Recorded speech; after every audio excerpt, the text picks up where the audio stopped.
Yo, what's going on, people? What's happening? What's up, y'all? How's everybody doing? Can you all see me? But most importantly, and I feel like y'all have picked up on this by now, can you all hear me? Test, mic check. How's everything sound, y'all? Y'all can hear me just fine.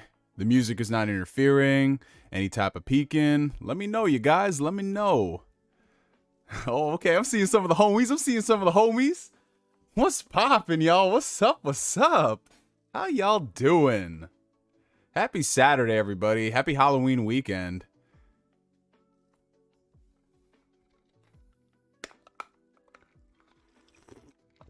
Okay.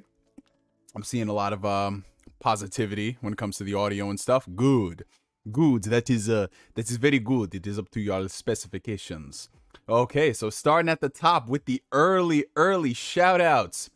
Shout out to E-Man Animates. What's going on, bro? Smokeback Official. Hey, Neo, sent you something on Twitter. I know you have tons of messages, but kindly search for Smokeback. Yeah, I definitely will. Actually, let me do this right now so I don't forget. Smokeback. Search. Okay, there we go. Smoke did not come up. I'm searching Smokeback right now, bro, and I didn't get anything in my DMs. Unless you want to send it again. Because then I'd have to scroll through, like, just a crazy amount of messages. But if anything, send it again, bro. And it should pop up. Alrighty, what's going on, Flame? What's up? Asbel Launch in the building. Like the video as y'all come in. Oh, my man Asbel. Shout out to you, bro.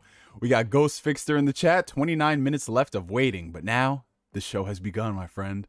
We got Rescue Squad. What up, bro? We got Grumble, Elitist Edits, Aaron Stallings, POTC 3000. What's going on, y'all? Reed 94. What's good, my friend? And then Don Otaku. I'm here for the mayonnaise. Well, Don Otaku, I regret to inform you that there is going to be no mayo for the foreseeable future because your boy Neo is on a cut. I'm trying to lose 10 pounds, so the mayo and all the other stuff, they're going to have to take a back seat for... How long is it going to take me to lose 10 pounds? About a month. About a month or so. So yeah, I'll come back. I'll come back with the mayo around Christmas time, my friend. We got Amazing JD. What's up, Jason? We in the building early with the calamari. Oh, you got calamari, Angel? Hey, man, you better share that. You better fucking share that, bro. Hey, listen, you can't be coming in here with calamari and then not sharing it, bro. Listen, all I'm saying is if any of y'all got snacks right now, y'all better share them. Shit. No mayo, no Neo. Oh, Don Otaku. You know what, bro? On my cheat day, I'll have something with mayo in it just for you, bro. Just for you. Let's see who else we gotten in here. Let's see. Oh, we got Corey Gryffindor in the chat. Sup, nerds and weebs. Wow. No mayo joke from Corey Gryffindor. Usually you open with that, but then again, I'm still working my way through the chat, so you might make a joke. We'll see. We got Sean Wachowski in the chat. What's up, Sean? We got Nike Nikkei. Bro, I know we probably went over this, bro, but how do you pronounce your name? Is it Nike? Is it Nikkei? I started picking up on Nikkei because that's what Tundix has been saying, but let me know so I don't mispronounce your name. Okay, let's see who else we got. We got Ryazaki Koizumi. What's good, bro? We got Oblivion81. Sick, but getting better slowly. Oh, that's good, man. Take your time. Take your rest, my friend, because being sick, it's not fun. We got Fear No Hate. What's good, brother? We got HK Solinero. What's up? Darkstar. Good to see you, man. Let's see. And then, y'all making it rain in the club early. We not even 10 minutes into this shit, and I feel like a $2 whore on Tuesdays. What's going on? Before we dive into the super chat, let me just finish the shout outs, and then we'll do the intro, and then get on to that. Let's see who else we got up in this bitch. And now we are officially caught up. So yeah, let's just get the intro out of the way, y'all. I've noticed for the past, every other stream, I haven't been doing any type of intro, but fuck it, here we go. What's going on, y'all? Welcome to another fantastically fabulous episode of Ask Neo. For those who are tuning in for the very first time, or those who have been here since the beginning of times, Ask Neo is my Q&A series where you guys ask me questions, I answer them to the best of my ability within a timely fashion.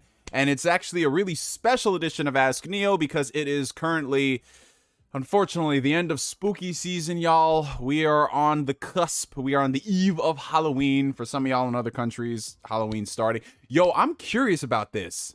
I'm just curious about this because I didn't know until until I was like, I want to say 12 years old, that they don't celebrate Halloween in all countries around the world. I was so shocked at that because I could have sworn that was just something everybody did. But was anyone else surprised when folks in other countries don't celebrate Halloween or have Halloween parties? Like, I was legit stunned, bro. But then again, in the context, it is kind of weird. Like, y'all is just dressing up as random people and getting drunk. Yes, that is what we do. And for the kids out there, dressing up as people and then going and soliciting people's doors for candy, that's really interesting. Flame says, this stream ain't no trick. It's a heckin' treat. Look at Flame. First off, shout out to you, Flame. And second, look at you being all G-rated. We know it's not going to stay G-rated for long in this chat. That's why we got Asbel on the standby. But yeah, guys, Ask Neo, for those who don't know, it's just a free flow Q&A, if I can actually speak for a change without stumbling all over my words. It's pretty chill. You know, we don't have any type of flow or structure. You guys just ask me questions, and if I don't get to it within, like, I want to say 5 minutes or so, ask the question again, because, you know, I take my time. I'm very long-winded with these questions, y'all know. But yeah, we got a couple of super chats that are coming in first and foremost, and we might as well just get those out of the way because a lot of people have asking, like, what's your stance on super chats? Like, you know, you focus on those more than actual questions. I focus on super chats a little bit more, and I give them priority considering you guys are donating money to have your questions asked. So while I try my best to answer everyone's question, I want to make sure I get the super chat folk out of the way because, hey, they're paying money for this stuff, you know what I'm saying? So we got $4.99 coming in from the homie, the mod, the Resident Tales, Trails, Automobiles, Fanatic, Asbel Lawn with the $4.99 super chat. Gotta send in a super chat since I haven't done it in a bit. Bro, in a bit? The last time you donated was an entire fucking game and the DLC and shit, bro. So I don't even want to hear that. No, it was you and somebody else who donated the DLC, but you definitely donated for the game, bro. So you all good. I appreciate that. And, you know, I got a big update for you on Tales of Arise, Asbel. I've been doing my homework, bro. I have been doing my homework. I've been putting time. I just cracked 50 hours in Tales of Arise, and I'm very close to the end of the game. I don't want to get into spoilers, but yes, I did see the second something. You know what I'm saying? Like I said, some people are still playing it, so I did see the second something, and I'm well past that, and I'm texting with my boy, and I said, yo, I just got to this part, and he's like, bro, you just got one more section, and that's it. You're done. So Tales will be wrapped up this weekend. It's gonna be a very somber moment because I fucking enjoyed this game like no tomorrow. That's been the only game I've been playing outside of Back for Blood. That's been the only game I've been playing for the past couple of weeks. And man, what a ride it's been. You guys know when you just get hooked to a game and you really love it and you don't want it to end, but you're happy that it's ending because you enjoyed the journey. That's how I feel with Tales of Arise, and dude, I can't wait to see what they do next. So shout out to you, Asbel, on all accounts, super chats, and for donating to play that game. Let's see, we got $5 coming in from the homie Flame. Well, it's been a few weeks, so I guess I can finally ask it again. Doki Doki when? Also, Far Cry 6 was pretty damn good. Giancarlo got wasted though. So yes, Doki Doki's coming back next week, Flame. I've already got it mapped to my calendar. It's going to be going down next Wednesday evening. So for those who want to see the finale of the Neo plays and narrates Doki Doki, that's going down Wednesday evening. And then Thursday evening, there's the Eternals viewing I'm going to. And then Friday, I'm about to be in the city. So it's going to be pretty fucking lit. Oh, speaking of city, Rhino, I got to talk to you about something. I'll text you later, bro. Let's see what else we got in here. Damn, you guys are really making it rain. I appreciate it. Thank you so much. We got, let's see. Wait, no, we got to finish up Flames thing. Far Cry 6 is pretty good. Bro, I've been hearing that from a lot of people. And here's the thing. Y'all know how I feel about these Ubisoft factory games. I don't like them that much. I really don't. Every now and then they put out something I like, but for the most part, it's just rinse and repeat. But from what I'm seeing with Far Cry 6, the general consensus is it's one of the best Far Cries to date. And even if you don't care much for Ubisoft stuff, if you're gonna play a Far Cry game, play number 6, which that's a pretty high, that's a high compliment, to be honest. So if I ever needed a time, if I ever had a period in my life where I really wanted to just waste it doing a lot of busy work with objectives and stuff, I'd probably play Far Cry 6. Not in a bad way. I'm not trying to shit on the game, but that's the type of Ubisoft game it is, you know? And as far as them wasting Giancarlo, I mean, that's just par for the course when it comes to these Far Cry games, man. They get a really eccentric villain played by, in some situations, a really famous actor, and they're there for barely the amount of time you play it, and that's it. That's fucking it, bro. It's kind of like...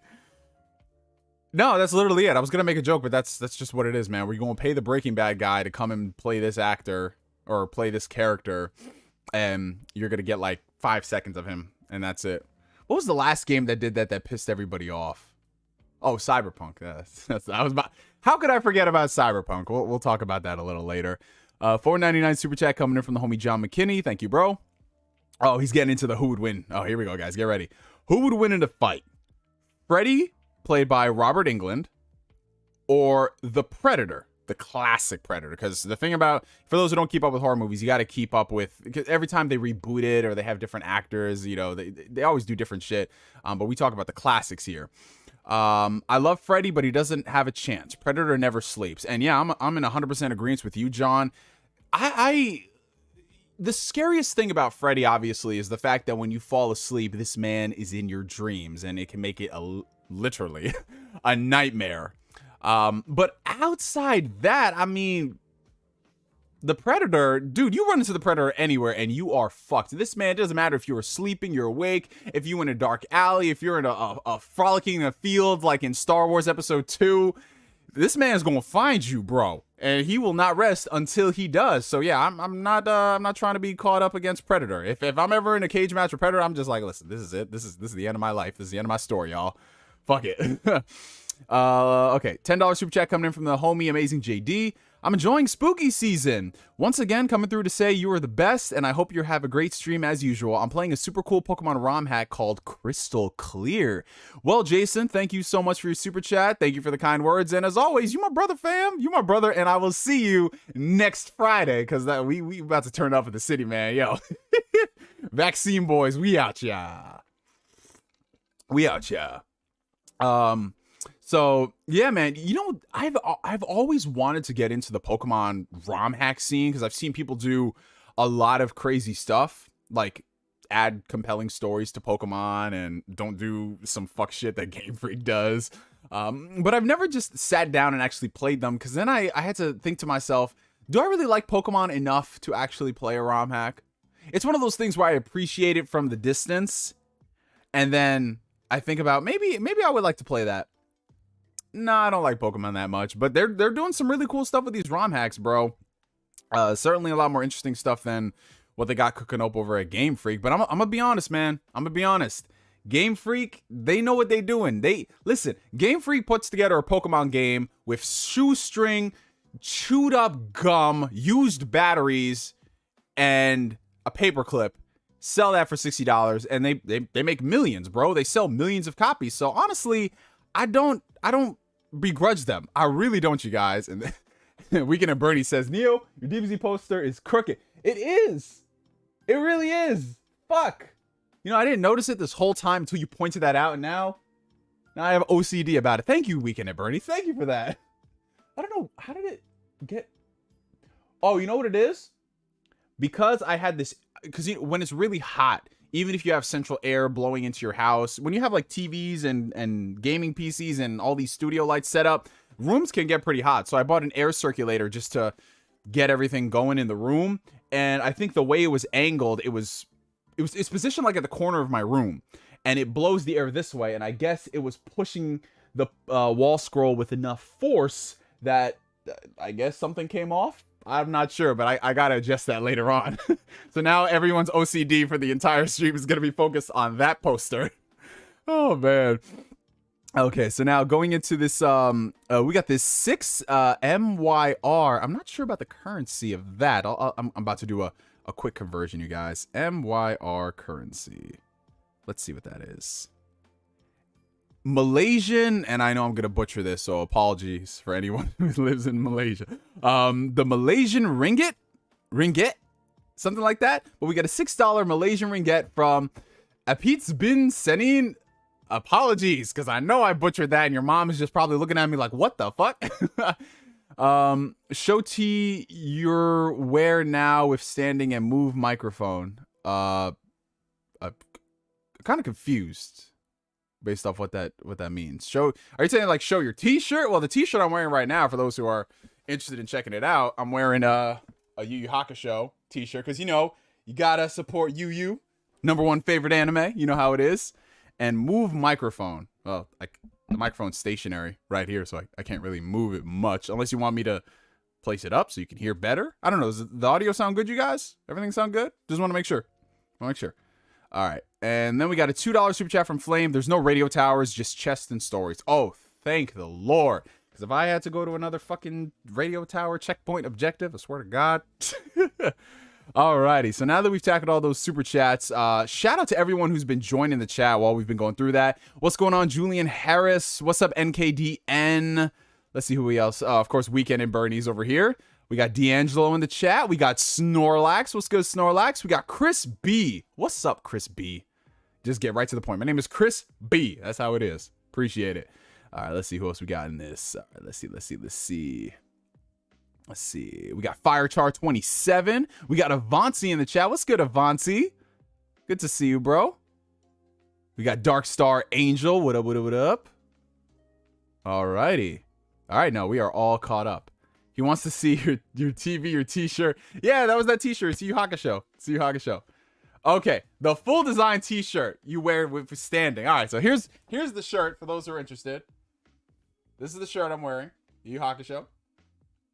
And I want to say I got this. Is either Spencer's or Hot Topic. Wait. I might have got, no. You know what? One of my friends got this for me for Christmas last year, but I'm not sure. It was either Spencer's or Hot Topic, one of the places. So yeah, there's that shirt. Yeah, it's a really dope shirt, man. And you guys know I'm not really the biggest fan of graphic tees just because, you know, the quality of the t-shirts doesn't hold up over time. And after a few washes, it gets faded. And it's just not really that form-fitting. But recently they've come out with a lot of graphic tees that are just really fucking good. They feel great to wear. It's not like, you know how like some graphic tees, you feel it. It doesn't feel comfortable. And I've had this told to me by my exes a few times. You know, whenever I wear like a graphic tee, like let's say for example I record a video and then let's say we go chill, we go do whatever, you know, girls, they like to get up in your face and shit, and they would always like go like this, and they're like, I don't like the way your shirt feels, it feels off. But I've had no complaints when it comes to this one right here because the material is pretty solid. Tee is fire. Thank you, appreciate it. 49 viewers, but only 20 likes. Hit that like button, y'all. Yes, appreciate that as well. If you guys are enjoying the stream, make sure you hit that like button. Helps out the channel tremendously so we can get a whole bunch of other weirdos into this beautiful family of ours. But yeah, let's go ahead and answer some of the questions right here you guys have been asking. I'm just going to start at the very top, and then we're going to scroll down, you guys, because you know how we do. Let's see. Let's see. Why can't we get any details on Perfect Dark or Fable? I mean, the thing is, man, I've already resigned myself to the fact that those games probably ain't coming out for another 2 years. In the case of Perfect Dark, maybe 3 years. It just is what it is, man. Xbox, like, when they announced all of these games, just know that they announced them years in advance. Like, they probably got maybe like 1 year or so development under their belt. And then when you factor in the pandemic, I'd be surprised if any of these big titles they showed off last year hit in 2022. I'm really optimistic about Avowed, though. I have a feeling Avowed might be a 2022 game, late 2022, but at the same time, Starfield kind of owns the end of 2022 as far as like Xbox is concerned. So I'm not sure if they'd want to launch two really big Western RPGs within the same 3 to 4 month block. If anything, I think they'd probably want to give it a bit of breathing room. So I can see it maybe being an early 2023 game. Who knows? But yeah, the way it's looking right now for 2022, Xbox has got Redfall, they've got Starfield, they've got a couple of other things as well. But again, with the state of the world that we're in, do not be surprised if any of those get delayed, which is why I'm glad Microsoft hasn't given concrete release dates to anything outside of Starfield and Redfall, because anything could change, man. Any Halloween weekend plans? Well, I'm hanging out with you guys here, so I'm not doing anything else this evening. But yeah, you know, tomorrow I'm just gonna get together with the family, a couple people. We just gonna watch a lot of horror movies, drinky drink, you know, that usual stuff. Nothing too crazy. I'm not really a dress up and go out to bars type thing on Halloween. You know what I'm saying? Because it's just always a mess, man. It's always a fucking mess. I'm very much so that person who just has a little house party with their peeps. And, you know, that's just what we do, man. It's more fun that way, too. You make better decisions that way as opposed to going out and about and getting fucked up. And then it's just crazy. But then again, I'm also at that stage in my life where I'm not really into the whole clubbing scene. You know what I'm saying? The Ask Neo happens early, so I'm still listening to it while working out. Yo, Asville, that's what's up, my guy. You see, I'm the opposite. Like, when I'm in the gym, I can't listen to no podcasts. I can't listen to no audiobooks. I can't do that. I gotta listen to some type of music. The only time I'll listen to like a podcast is if I'm on the Stairmaster doing steady state cardio. Anything where I gotta be in the zone, I gotta have something playing in my ear, bro. Like something just like loud and aggressive. As that's what it is. Like, what did I listen to today in the gym? I listened to a lot of video game soundtracks today. So I listened to the Torna Golden Country battle theme from Xenoblade Chronicles, obviously the Torna DLC, Final Fantasy VII Remake, Those Who Fight Further. That rendition is just so fucking good. I love it, man. Honestly, anything Yoko Shimomura. You guys know I love Yoko. She's one of my favorite composers, so it's a high chance my gym playlist has something from her. What else was I listening to today? I was just cycling through a lot of video game soundtrack shit, bro. That was on the menu for today, y'all. Alrighty.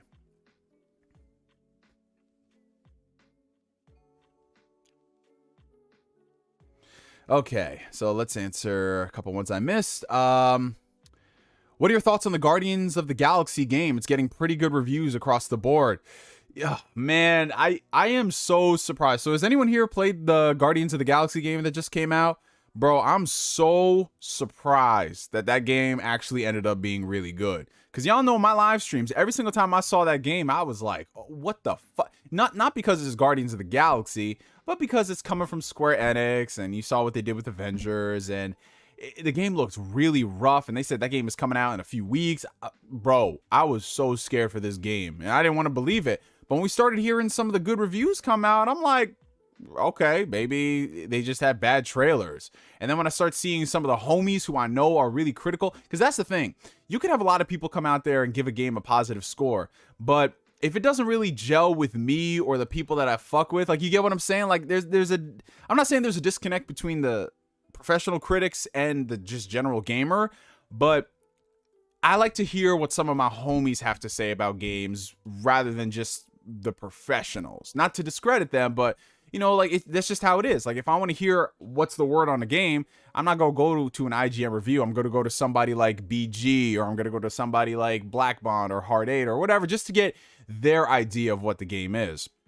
And shit, almost every single person has given this game really high marks. Some people are talking about it's in Game of the Year territory. I'm like, what the who the fuck called this? Like, everybody and their mama was like, it looks rough, but maybe the story will be great. And now people are coming out here saying, yo, man, this game was crazy. I almost cried. I'm like, what the fuck? Yo.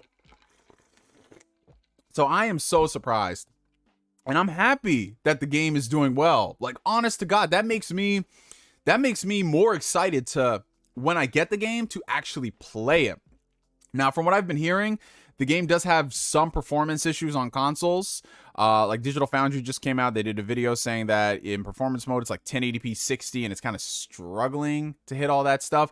So obviously it does need a lot of patches, which we kind of saw when they did the debut trailer. It did look really rough. So, you know, by the time I do pick up the game, hopefully it'll be fully patched where I could play it at like 1440p 60 frames if they offer that mode.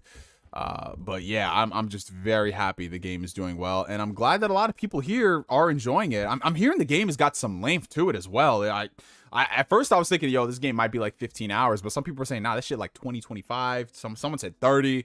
I'm like, what the fuck? So I'm excited. I'm very excited, guys. Do not be surprised if I finish up Tales of Arise and I see those credits roll, I bust out the credit card and I buy Guardians of the Galaxy. I have a feeling. What's up, GM the Don? How you doing, bro? We was just talking about Guardians of the Galaxy. And now everyone loves it. So this just It's just another incentive.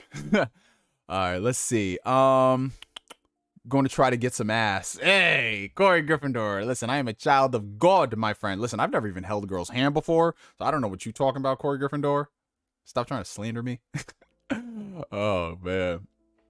Let's see. What else we got in here? What are your thoughts on this week's State of Play? Oh, we already getting into this bullshit. Yeah, I mean, grand opening, grand closing for this shit, y'all.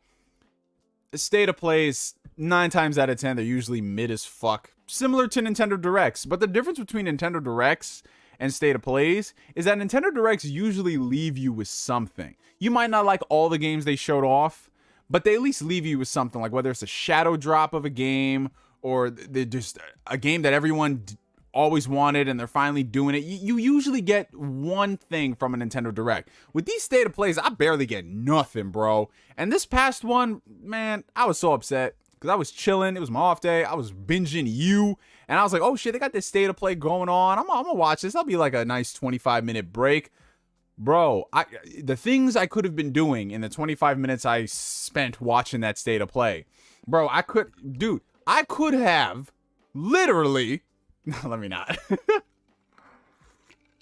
But there was so much better stuff I could have done to that State of Play. Now, some of the things looked interesting. I'm not gonna lie, like that little Devil Inside game, that looked kind of cool. You know, but other than that, man, I was just indifferent to shit. Honestly, it's just business at the end of the day, you know? Like, PlayStation has obligations to third parties to show off their stuff.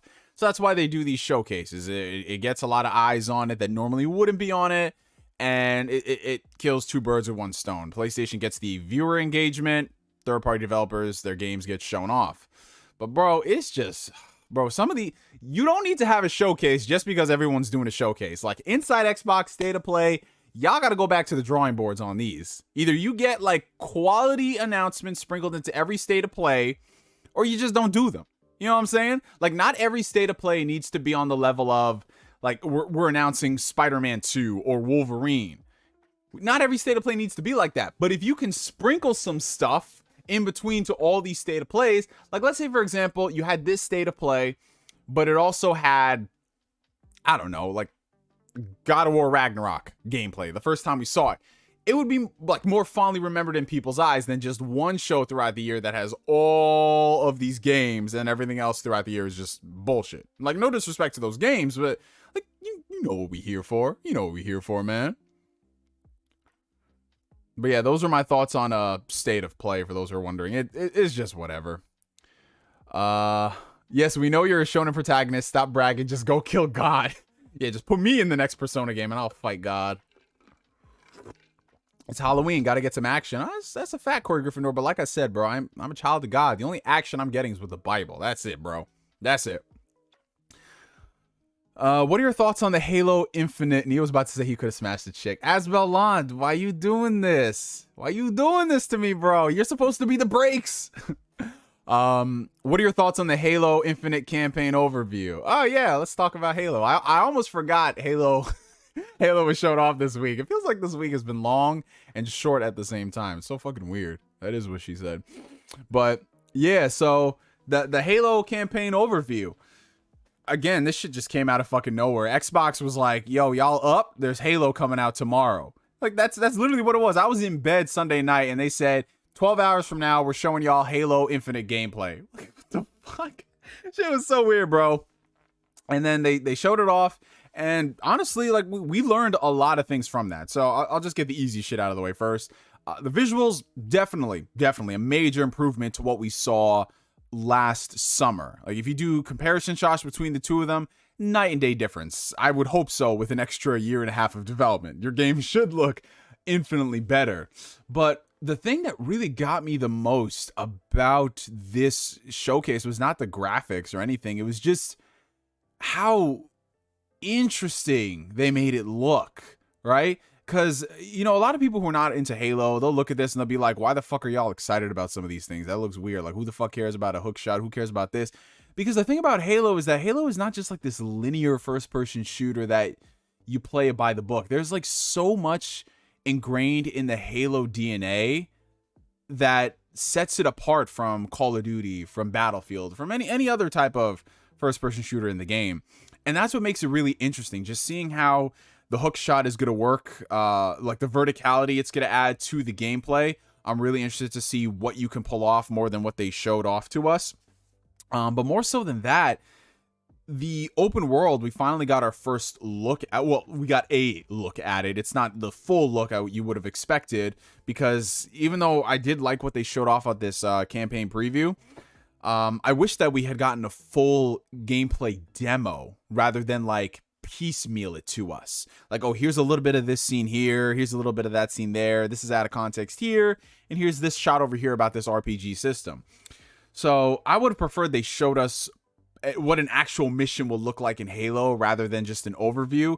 But they did say that they have more things to show off in the future. So from now until the game comes out, we might get more of those campaign demonstrations, which I'm looking forward to, because I'm still on the fence about how this open world is going to, like, what is it really going to add to the Halo experience? Because yeah, it's one thing to see these objectives and you can go about doing them and completing them in your own way, but is that just going to be busy work for you to do? Is there going to be more significance to it? Because I don't mind games having side quests. I don't mind games having extra objectives to, you know, keep the experience fresh.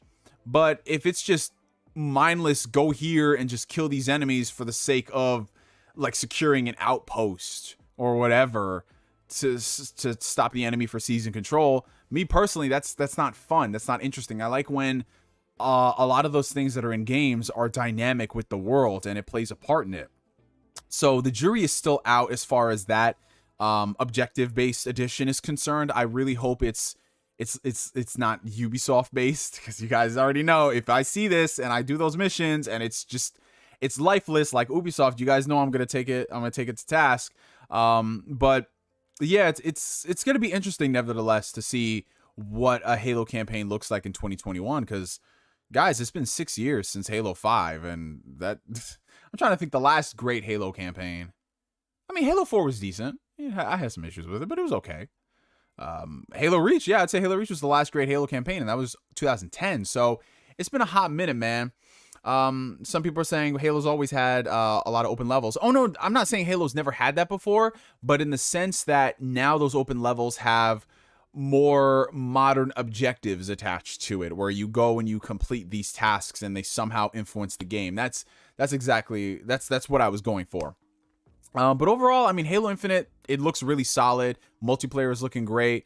Campaign, from what we've seen, looks good, but time will tell. And December 8th is when we're going to get our hands on the game, and that's when we can fully judge it for what it is.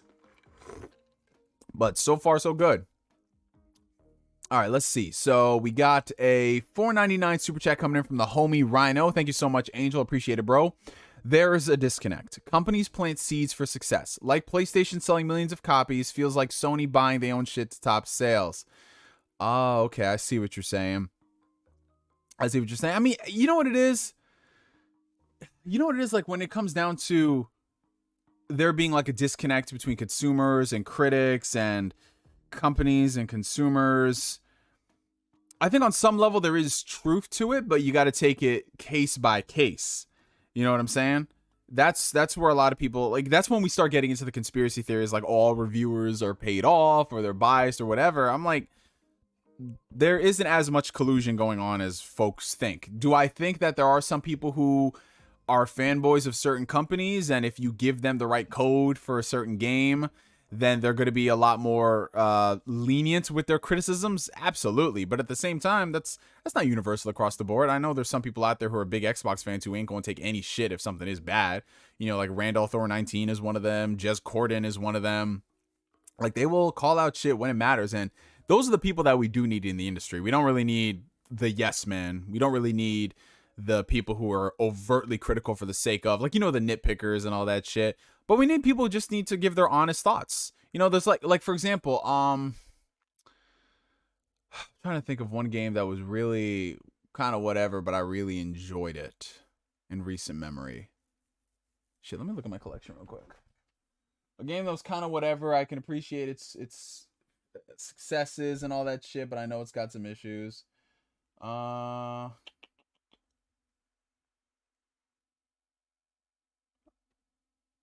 Okay, yeah, That's a pretty damn good example right there. All right, so taking something like Assassin's Creed Syndicate. I actually really enjoyed Assassin's Creed Syndicate. I know a lot of people were still burned on the franchise after Unity's catastrophic launch, but I really enjoyed Syndicate. It felt like more of a return to form for Assassin's Creed. And while it still does have some of the growing pain, not really growing pains, that's not the right word, but you know, some of the isms that people don't like about Assassin's Creed. I mean, I thoroughly enjoyed it. I thought it had a decent campaign. I thought it was fun, but I can totally understand why some people wouldn't like it, because it's just, you know, they're kind of fed up. They're done with Assassin's Creed. That's it. Move on to the next one. So I get it. All right, let's see. We got a $10 super chat coming in from the homie John McKinney. Thank you, bro. Mortal Kombat Scorpion's Revenge is better than all the live-action Mortal Kombat movies. Coming from a guy who was a fan of the first Mortal Kombat film from 1996, despite the PG-13 rating, Mortal Kombat Annihilation sucks, though. Yeah, that's the thing. I mean, that's what it comes down to with a lot of these video game movies, adaptations.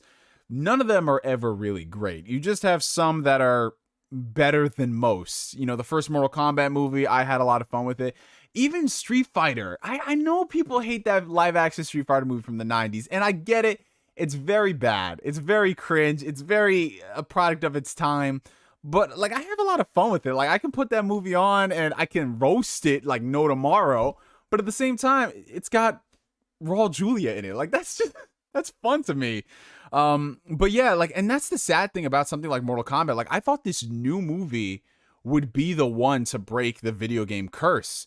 And honestly, watching that movie beginning to end, this just looks like a giant music video. You know what I'm saying? Like, they got a couple of cool things that look pretty, but everything else about the film and the lore of Mortal Kombat, I didn't care about. And that's the most depressing part about it, because at that point, why wouldn't I just watch the video game cutscenes on YouTube? You get what I'm saying? Same thing for that Uncharted movie. Now, I think it's going to be a decent time all around. It's going to be a competent action blockbuster coming out in February. But I'm just looking at that. I'm like, this ain't no Uncharted, bro. That ain't Nathan Drake. That's not Sully. That's not Chloe. Like who are we fooling ourselves here? But yeah, I'm waiting for like the first like legitimately amazing video game movie where it's just like, yo, what the fuck, man? Like, this was crazy. All right. $5 super chat. Actually, no, we got a $10 super chat coming in from the homie Blue Senshi 19. Thank you so much, bro. Just finished Tales of Arise on Thursday. This was my first Tales game, and the ending was wholesome as fuck. Happy I played it and just started up Guardians of the Galaxy. How's your day going, Five? How's your day going, Five Head? Yes, I do. If you guys couldn't tell, I do have a 5 head. I can fit all 5 of my fingers on my forehead, as you can see. Well, I mean, it's not comfortably fitting the 5th finger, but I can fit it on my forehead. But yeah, man, I'm really happy you enjoyed Tales of Arise, bro. Like I said, this is the Tales game that is going to break through to the mainstream. Just looking at the sales, fastest Tales game in the series, fastest selling Tales game in the series. I'm sorry. It's on PC, it's on Xbox, day one, worldwide simultaneous release, so we don't have to wait for localization. It's doing numbers, bro, and I'm so fucking happy that a great game in the series, one of my favorite games in the series, is doing numbers, man. And I'm happy. From what you're saying, it's got a wholesome fucking ending, because everything about the game I love so far. And now that I'm on the cusp of the ending, just knowing that it's just all the worthwhile makes me, it does bring a smile to my face. And then look, another person playing Guardians of the Galaxy. Fuck. I'm definitely gonna have to get on this shit, man. I'm gonna follow in the footsteps of Blue Senshi. And we got another $5 from Blue Senshi. We've been trying to reach you about your car's extended warranty. I was just joking about it, and the next day I got that call. They spying on me, bro. Bro! I keep getting calls about my car's warranty, and it's fucking annoying because I'm getting all these calls from like upstate New York and random places nearby, and it should be killing me, bro. Like, on average, I get like 5 of them calls a week. That should be stress. It's not even stressful, but it's fucking annoying, man. It's killing me, bro. And you just brought back some memories I wasn't even thinking about, because they don't call on Saturdays for me. They always call on the weekdays. $5 coming in from Flame. I loved Scarlet Nexus. Why do I let this man say these things in this stream? Why do I let him do that? He says, I love Scarlet Nexus, aka the high budget game. Can you stop? I don't want to slander Scarlet Nexus like that, but this man Flame's gonna make me do it. And yet I still gave it a 6 on Lognet. Recognize flaws, praise the good, code of a reviewer. Yeah, but you out here. Oh, see, if you give Scarlet Nexus a 6, why the fuck you hit? Man, let me blame. I don't know why I deal with this dude. All right, appreciate you, Flame.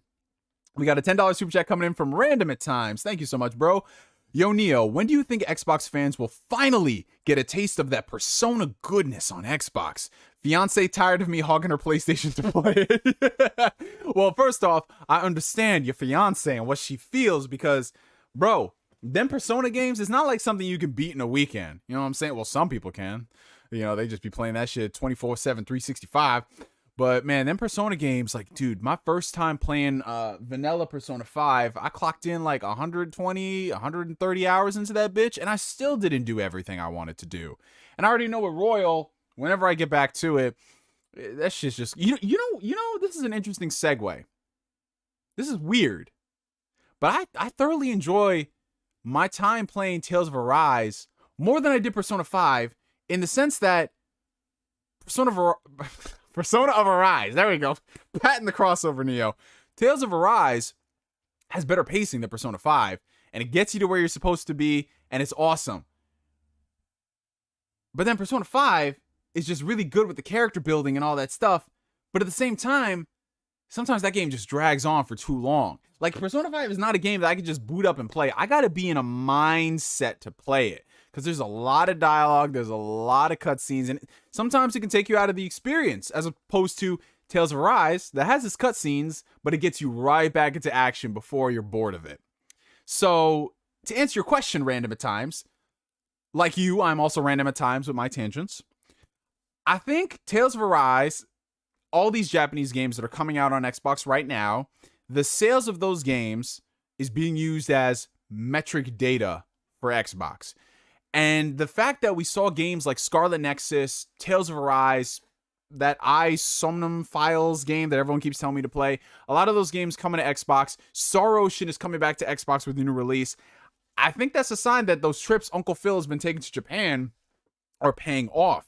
Now, I don't know, like, you know, time is going to tell as far as the sales of these games and whether the companies are going to still keep supporting them. I would like to think so, considering Microsoft, I assume, has cut deals with them to put the games on the consoles. Maybe they waive licensing fees, or maybe it is more lucrative for them to get it on more platforms, even if it's not going to make as much as, let's say, the PlayStation version, because the PlayStation version is always going to sell the most. But when you add in all those different versions of games, that's just more revenue in your pocket.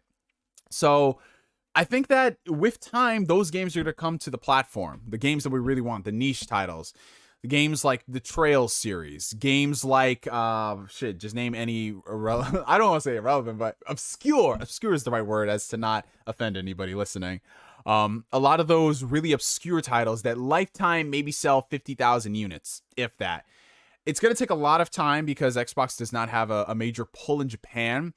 But with the advent of cloud streaming, in addition to just more people are playing games now, and they're like, look, there's a bunch of people in this chat who are probably Xbox only, and they're like, Tales of Arise was my first Xbox Tales game, and I fucking loved it, and I want to play more of it. Like, that's how it starts, man, and that's how you get people to play more of it. Judgment, Yakuza, booming on Xbox and PC right now. It used to be a PlayStation only franchise. This is what it's all about. It all comes down to support.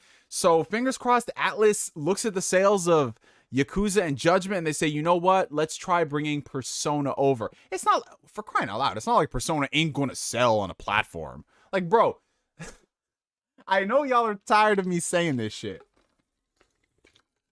but with Persona 4 Golden on Steam, when that thing dropped, and it sold, like, it broke records within like 24 hours and the amount of copies it sold. Atlas came out then, they was like, yo, we are pleasantly surprised with how this game sold. Oh my god, it's not like the internet did not shut up for the past 10 years about getting Persona 4 off of PS2 and Vita. It couldn't be that all of these polls and surveys you do saying what games do you want to see, it has nothing to do with the fact that Persona is always topping the lists. I don't know. Atlas is, you know, less said about Atlas the better, man. Less said about the Atlas the better. $2 super chat from Flame. I just like to keep you on your toes. Well, me on my toes makes me about like 6'5". So I don't know if that's something people really want to deal with. I can barely fit through some doors as is, Flame. Why do you do this to me? Why do you do this to me? I don't speak Italian. But yeah, what's up to all the people in the chat? What's up? What's up? Welcome, everybody. Good to see y'all. Good to see y'all. No, I did not finish Tales of Arise. I literally have like 5% of the game left, and then I'll be done with it. So most likely tomorrow night, I'll have it finished. Best way to get a PS5, honestly, Zap Black, it's to not have a life. Like, I'm sorry, but that's the best way to get a PS5. So you gotta follow all those PS5 pages on Twitter, follow Wario64, follow Cheap Ass Gamer, any type of alert system for the queues where you can go get in PS5. Those are going to be your best bet. And there's going to be a lot of trial and error. Trust me. It's not something you can get in just 1 or 2 attempts. It's going to be very frustrating to get it. Now, there's some people like me who have just a lot of dumb luck, and I happen to get consoles when I get them. But it's very hard across the board because the second you hit it, it might be sold out because of bots and scalpers and all that stuff. So just take your time with it, Zap Black, and you're eventually going to get one as the time progresses and they have more stock they can allocate to each store. You are going to get a PS5. Just look at the amount of money that the PS5s were going for on launch for scalpers, right? Scalpers were selling them for $1,000, $1,200, $1,500. Now you can get a PS5 on eBay, I want to say for like $700, which is not that bad. I mean, you're paying $200 over market value. I mean, it's still kind of, that's an extra $200. But compared to last year around this time when they were going for $1,500, that extra $200 for a system that you're going to own for the foreseeable future, I think that's a pretty good value. But that's just me, though. I know some folks are very much so like anti-scalper. I'm not going to do this. Yes, I understand I'm anti-scalper as well. I don't like to support scalpers. But if you really want a PS5 or Series X and you have the opportunity to get one for like $100 over asking price, then I'd say go for it, man. Because think about it like this. Yes, you're paying an extra $100, maybe $200. But now you don't have to deal with the bots and scalpers and making sure you're following all these accounts and checking your notifications and literally having no life. So, yeah, it can take some time. $5 super chat coming in from the homie Artsy Avanti. Thank you, bro. Neo, Lost Judgment. How far are you? Oh, I beat Lost Judgment a few weeks back, bro. Yeah, I had Lost Judgment finished end of September, early October, somewhere around that time. But yeah, I finished up Lost Judgment. Pulling all night, pray to God, and let fate decide. Bro, that sounds like something straight out of an RPG, Corey. Hey, Neo, have you ever played Sakuna Rice of Ruin on the Switch? It's like a hidden gem. No, I haven't, but I've heard a lot of good things about that. There's just too many games right now to play. Like, after Tales of Arise, I promised Oblivion I'm going to finish up or start the Artful Escape, and then from there I could just get back to normal, because the problem with JRPGs, you guys know this. You know this. They're very long, and they take a lot of time.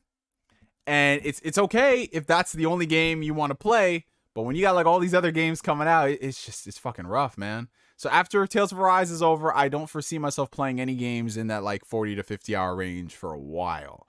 I'll probably go back to Final Fantasy 14 for like my daily stuff and missions and all that. And then I'll just like play 6 to 20 hour games. But yeah, I've heard good things about that Sakuna game. Speaking of Xbox, do you think it's worth it to get one of the later models of the Xbox One? Been wanting to play with some Xbox only homies. Oh, so you're saying, okay, so you're saying, is it worth it to buy a regular Xbox One, whether it's the Xbox One Slim, the Xbox One X, and you want to play with some of your friends who only have Xbox and all that stuff? Honestly, Firechar, I would say get yourself an Xbox Series S, because long term it's going to be the better value proposition than buying an Xbox One. Now, if you can get that Xbox One for like $100 and it works, sure. But that Xbox Series S, first off, you're going to get SSD in the console, so the games are going to run a hell of a lot faster, and you'll definitely notice it. If you have a PS5 or you have a Series X or a Series S, you know how fast these consoles are. You're going to get better frames, you're going to get better resolution, better performance all around. So I would say if you can get an Xbox One for dirt cheap, I'm talking dirt cheap McDonald's money, then cop it if you want to play it. But your experience is going to be so much better if you just save up a little more bread and you get a Series S. Or if you want to be a big baller, get a Series X. But definitely, I wouldn't say get like the you know, it's just, I don't know, man. Especially for them multiplayer games where you want to have all your frames and you want the games to be really good in terms of performance. Like, look at what Halo is going to be able to pull off on the Xbox Series S. You know, they're going to do like what? I think they said 120 FPS on the Xbox Series S as well. I'm not sure if that's 100% true. Someone can fact check me in the comments below, but it's definitely going to be running a hell of a lot better than the regular Xbox One. What did you think about the Cowboy Bebop trailer? It just, I want to be excited for this show. I really do. But everything about it just does not scream Bebop. To me, honestly, what this screams is we've watched a shit ton of the MCU and we're going to take MCU humor and add it to Cowboy Bebop. Because if you watch Cowboy Bebop, it's not billed as a comedy show first and foremost. It's got humor in it, but it's just an all-around great show. But when I'm looking at this show and they're relying heavily on the humor and all that stuff, I'm not getting a good vibe from it, man. Like, maybe it'll surprise me, like Guardians of the Galaxy. Maybe on release, this show is actually really good and they had terrible marketing. But everything I've seen from Cowboy Bebop right now, that Netflix show, I can't deal with that, man. Mexican Zoidberg, what's up, bro? Good to see you. Lost Judgment was surprisingly less time-consuming than your average Yakuza title. Yeah, the Judgment games, just based off of the fact that, you know, you're not dealing with all the Yakuza stuff and there is less to do by comparison. The Judgment games are much shorter. You can beat them in like 30-ish hours. Whereas the Yakuza games, the campaigns can be around that length too, but there's always so much extra stuff to do. Like Yakuza Like a Dragon, you have the Ichiban Holdings mini game that you do, and oh my god, I sunk so much time into making sure that Ichiban Holdings reaches the moon. And that's what I did, bro. It was, dude, I love that. That, Yakuza 0, the cabaret stuff, the real estate management. Bro, I don't know what it is about what they do with these systems, but they're hella addicting, man. It's like, yeah, I need to do the story, but you know what? You know what? Let me play this shit. All right, let's see.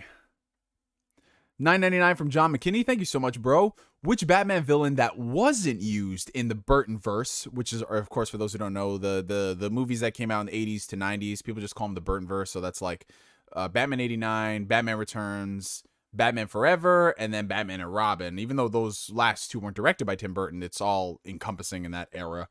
I'd like to see Christopher Lloyd as Scarecrow. That would have been perfect for the Burtonverse. So for me, as far as villains I'd love to see, John, I'm like you. I want to see different Batman villains because Batman has a fantastic rogues gallery, but they always go for the easy ones to do, which are Joker. We'll throw Bane in here, but it's not going to be the real Bane. Joker. And don't get me wrong, I love Joker. I think that Joker has a lot of interesting stories to tell, but at the same time, so do characters like Mr. Freeze and Scarecrow and Riddler and Clayface and Two-Face. Like, there's so much potential in those characters. So any of the characters I listed, I would love to see, which is why I'm excited that we're getting Riddler in the Matt Reeves movie. I would love to see, you know what, the most I would love to see Mr. Freeze. You know, a really serious and compelling take on Mr. Freeze, because Mr. Freeze's story in the comics, Victor Freeze is a very tragic character, and everything that he does for his wife and just the type of storytelling that they could take. You know, like, yes, you could make it a sympathetic villain, or you could have sympathy for the villain, but then at the same time be like, you are really twisted in what you're doing. Like, there's so much potential for a character like Victor Freeze to be done. And Scarecrow as well. And I know they did Scarecrow in the Christopher Nolan movie, but he was more of a supporting villain rather than the main villain. Go look at like Arkham Asylum and what they were able to pull off with Scarecrow. And even then, in Arkham Asylum, he was barely used by comparison to other characters. Like, there's so much you could do. And honest to God, I hope Matt Reeves sticks around, because just what we're seeing with the Riddler, dude, it's just checking all the boxes, man. Did I mention how excited I am for the upcoming Batman movie, guys? I don't feel like I've shut up about that since that last trailer because I'm excited. But Christopher Lloyd as Scarecrow, that's definitely not a casting choice I would have picked, bro. But at the same time, unconventional casting sometimes works really well. Christopher Lloyd's Scarecrow would honestly be really insane because Christopher Lloyd, as you guys know, he's old. He's an older gentleman now.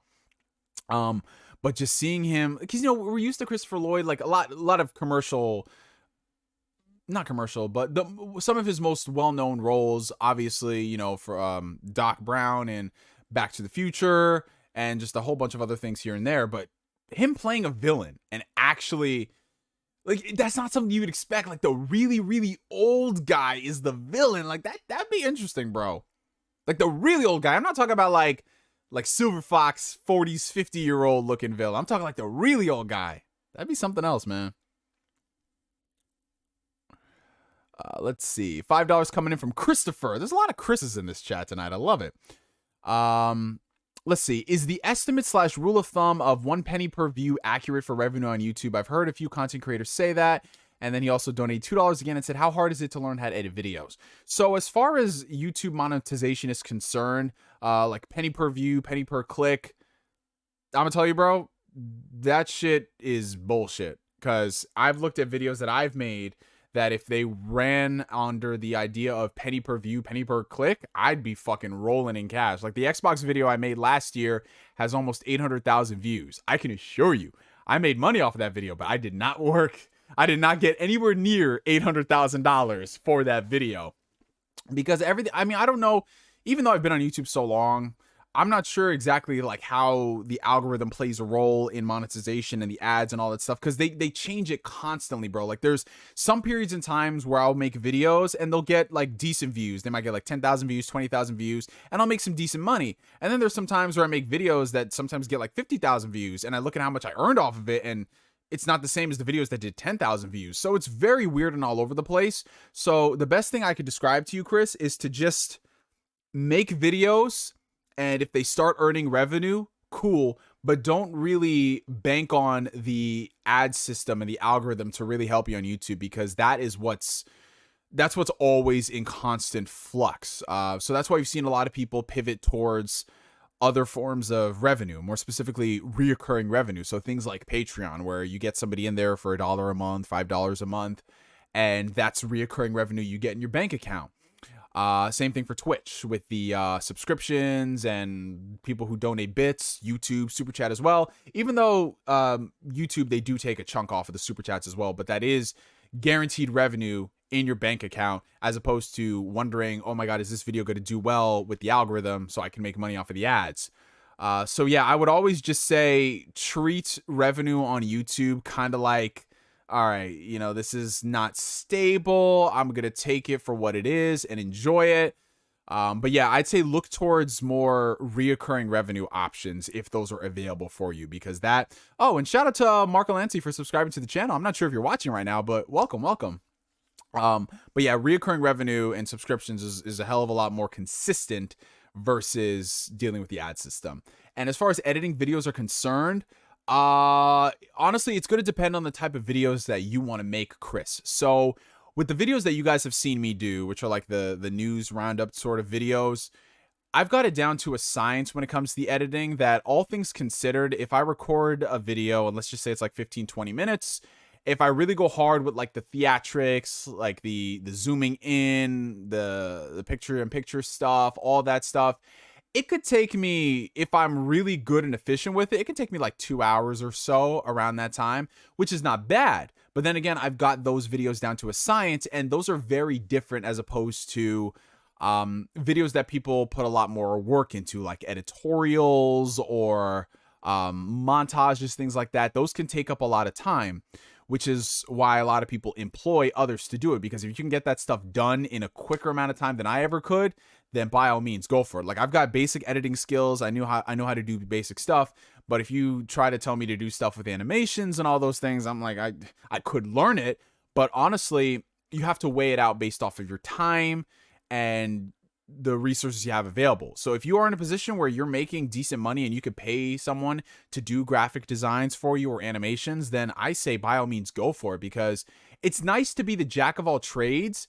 But if you don't have the time to really execute all of that stuff, then you're just a guy that knows a lot of stuff. If you can't find a way to further that knowledge in terms of like making it, like let's just be honest, people want to make money, they want to get paid for their craft. I always tell people, like, brag upon yourself. If you're good at what you do, solicit yourself to people. If you need a freelance editor, if you need someone who can do this, you need someone to do that, go for it. But I do think on some level you do have to have some basic understanding of things, like knowing how to create a thumbnail. And that just comes with time, Chris. That comes with time like anything else. Like riding a bike was hard when you first started, but eventually you got it. As opposed to Flame, because I do hear that Flame still has the training wheels on his bicycle. But it all depends on the style of you. I'm bringing everything back full circle. I know this is a long-winded answer, but I told you guys I like to be thorough with my stuff. It all depends on the type of video you want to make, so there is no exact time frame of what you want to do. Like if I just did what I used to do and I just turned on the camera, recorded and uploaded it, it takes me maybe 5 minutes to type stuff and create a thumbnail and then upload it. But you know, I like to add a little bit more of the theatrics to it and save the live raw reactions for the streams.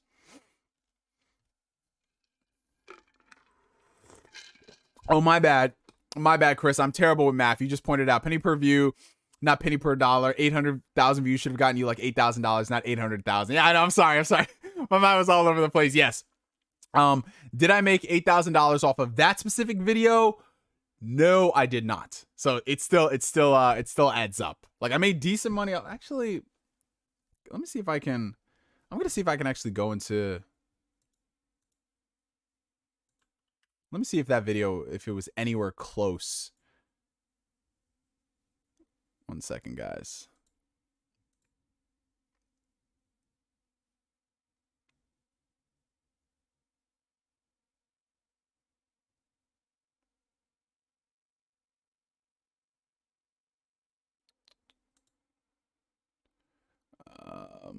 Let's scroll. Come on, YouTube. Next page.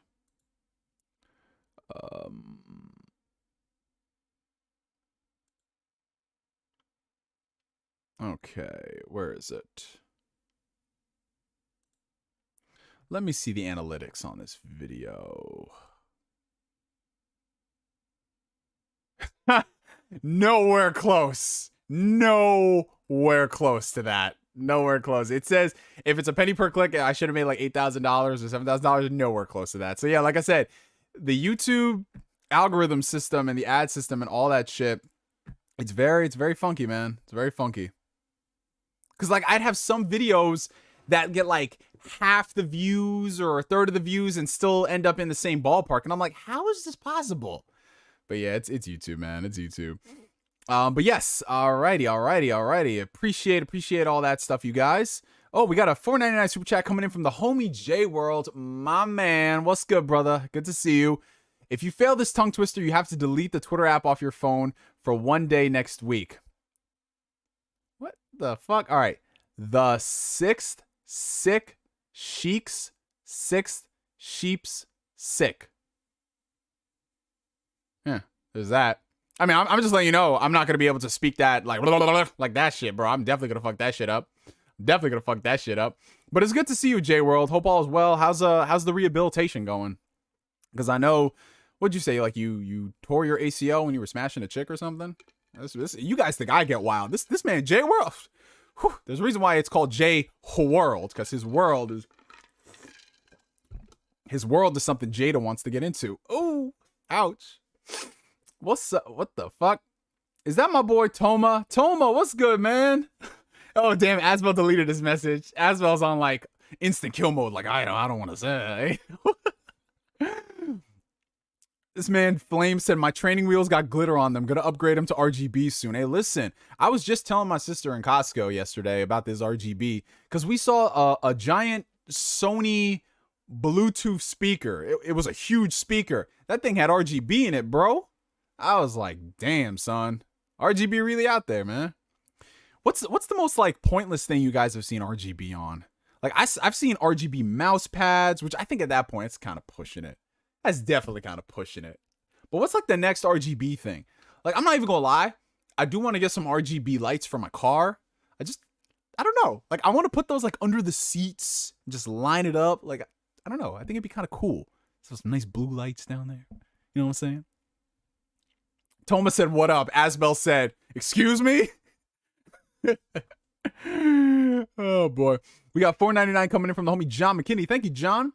I got the idea of Christopher Lloyd as Scarecrow in the Burtonverse, excluding the Schumacher films, after watching him as Judge Doom in Roger Rabbit. Oh, okay. So I'd have to go back and see that to see if it lines up, but I'll take your word for it because you've got pretty good recommendations. I mean, from Jason Isaacs as Norman Osborn and all that stuff. Yeah, so I'll have to go back and check that shit out. But shout out to everybody in the chat right now. If you guys are enjoying the stream, make sure you hit that like button. Helps out the channel tremendously. Also, where y'all tuning in from? Where y'all watching this stream from? What time is it over there? I'm coming at y'all from the East Coast, New York. Not New York City, but New York State. Because yes, the city does not encompass the state. It's currently 7:40 p.m. on this very eventful Halloween Eve of the spooky season. Oh, you know what I'm actually excited for the most? And Don Otaku just sent in a $20 super chat. Thank you so much, bro. I'll get to that in a second. But you guys know what I'm excited the most about? Not Halloween, but what comes after Halloween. And I want to see who in the chat knows why I'm excited for the day after Halloween. This should be very obvious. Very obvious for people who frequent the dentist. But you guys know why.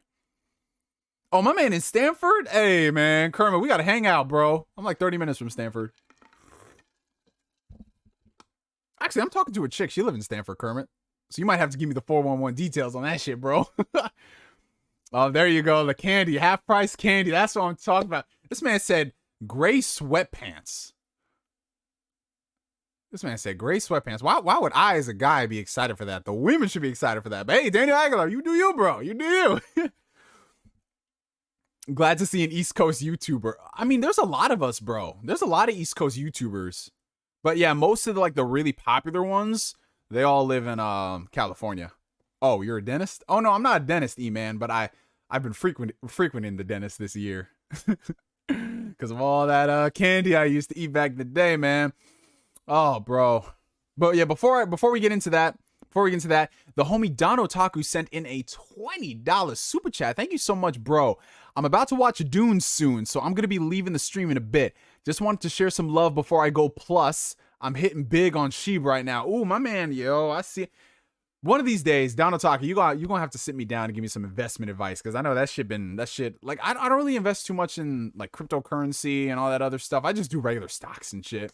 But one of these days, y'all going to have to sit me down and give me like a mastermind class on all that stuff. But thank you so much for that, bro. Enjoy Dune. Like I said, Dune, I mean, your boy did it big. I went and I bought the book, and I'm going to start reading it tonight. I'm going to read the first 2 chapters. And oh, my iPhone's over there, but I got the Dune background. I got exactly this image right here. This is my background. This right here. That's my background of my iPhone. And it's beautiful, bro. Fucking love Dune. It's one of my favorite. It's my favorite movie of the year. Yeah, it's my favorite movie of the year.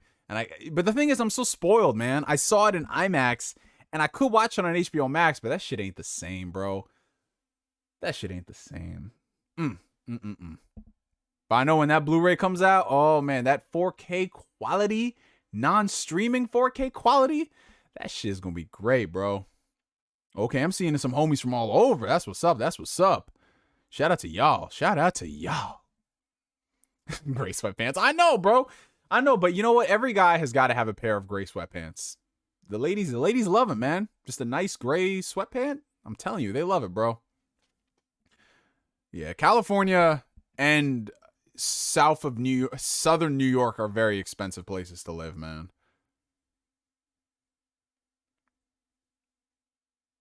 Oh, that's nice. We got Vegas in the chat. We got North Carolina.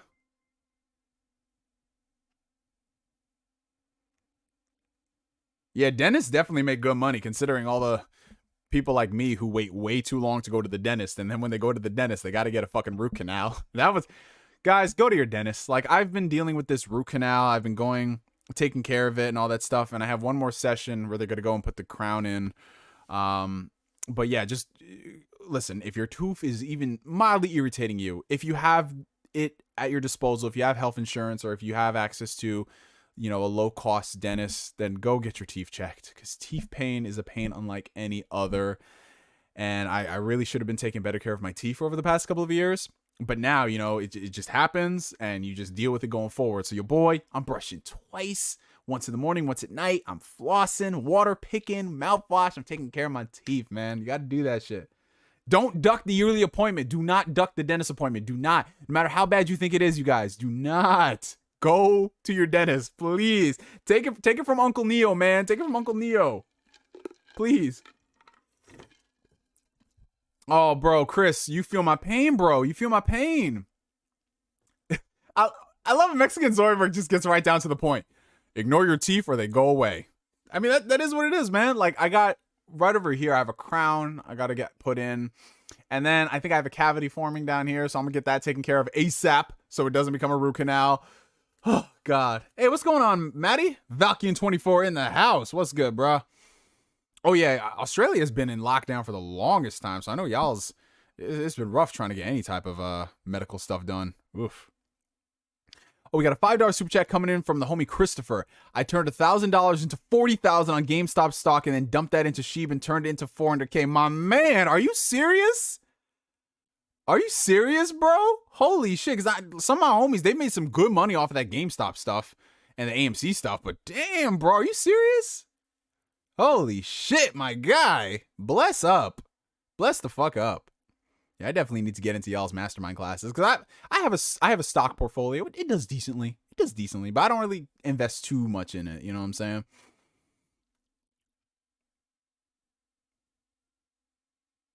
Oh, the lockdown's been lifted? Oh, that's right. I did see you at the gym. You were at the gym. I saw that shit, bro.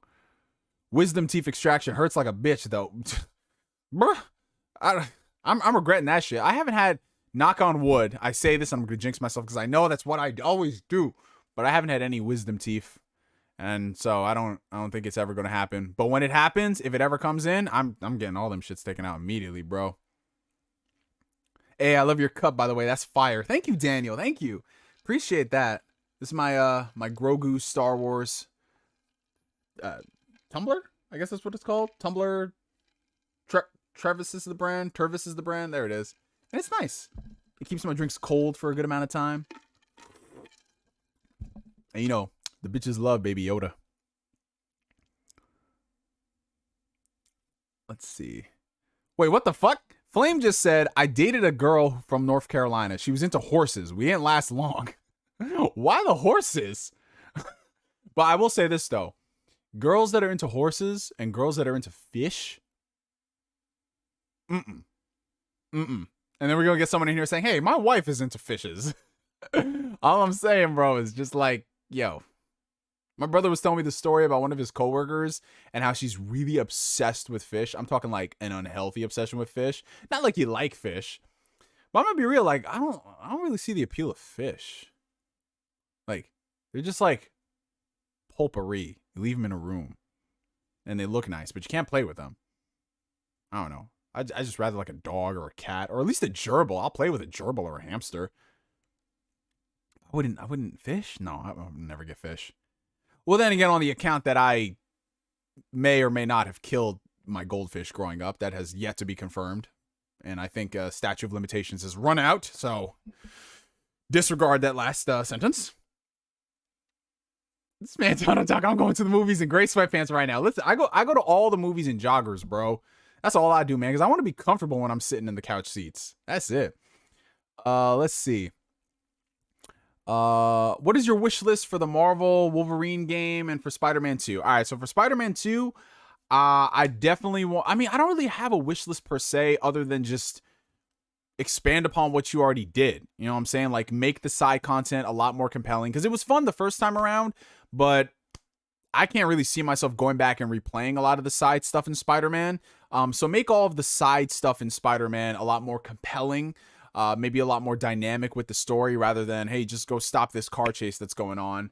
The Wolverine game is what I'm a lot more interested in because we don't have a good idea of what the game is going to be.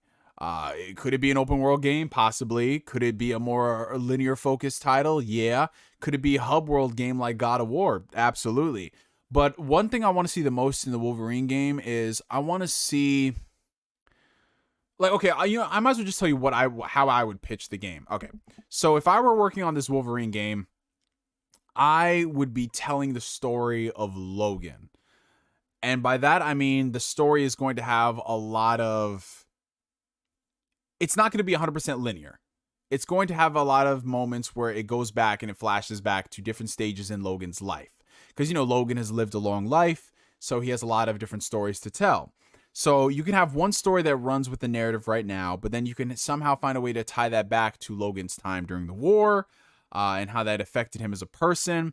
You can have a tie back to his origin story and everything. Not in the sense that, like, the villain is someone who knew Logan when he was a child. Not like that. But, like, if something happens to Logan in the present day, flashback to a moment, like Alkali Lake, for example, when he got his powers. Something along those lines.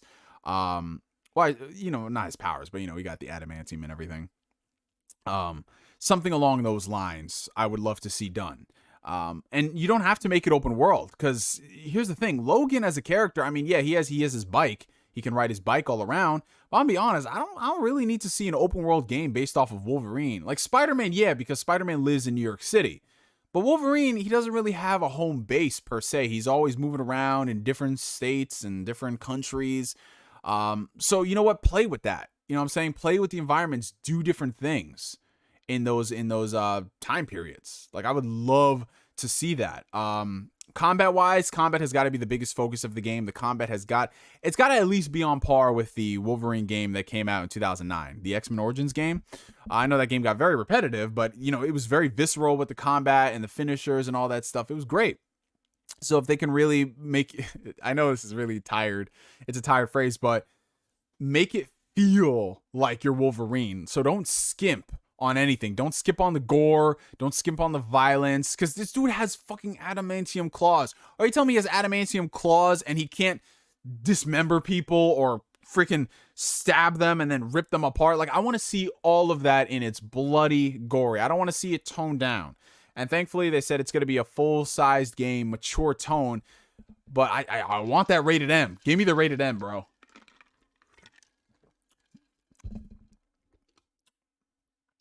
But yeah, I just want to see the game really focus on Logan's life and not just be an open world for the sake of being open world. Because I'm gonna be honest, like, what, he's gonna have to like scale buildings and shit? Like, Spider-Man can scale buildings in seconds. Wolverine, that nigga's gonna have to be like clomping up the walls like this, bro, or take the elevator like fucking Spider-Man did in Spider-Man 2.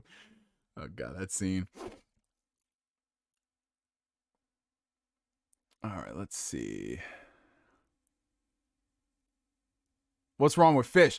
No, nothing's wrong with fish, Chris. Nothing's wrong with fish, bro. But when you a little too obsessive about fish that they run your day-to-day life, that's a little something else, man. At least with dogs, you can love dogs, you can love cats, but fish, what are you gonna do? I'm gonna go home and play with my fish, y'all. Now, listen, all I'm saying is some girl, you know what? I'd rather a girl be obsessed with fish than a girl who smells like fish. Because nobody wants that. Nope. If you can create an animated series, what would it be like? Ooh. Animated series. If I had like my own original idea, or would I want to like adapt something? So as far as original ideas, I'd have to sit and brainstorm on this, E-Man. But if I were to do an animated series, honestly, I would love to do an animated series based off of the Fables graphic novel. Now, that name might sound familiar to some. For others, it might not sound like anything. But Fables was actually the inspiration behind the Wolf Among Us video game. Excuse me. The game itself was a prequel to a lot of the stuff that was happening in the Fables graphic novel. So I would love to do an animated series based off of Fables, because The Wolf Among Us was fantastic. And those are the type of stories that we're not really seeing much of nowadays. Like, really hard and gritty takes on classic fairy tales. But with good writing. Because we have all these things like Once Upon a Time and, you know, all that weird shit they have going on. But that's just like CW tier stuff. I'm talking like real serious storytelling. I would love to see them make an animated series out of Fables.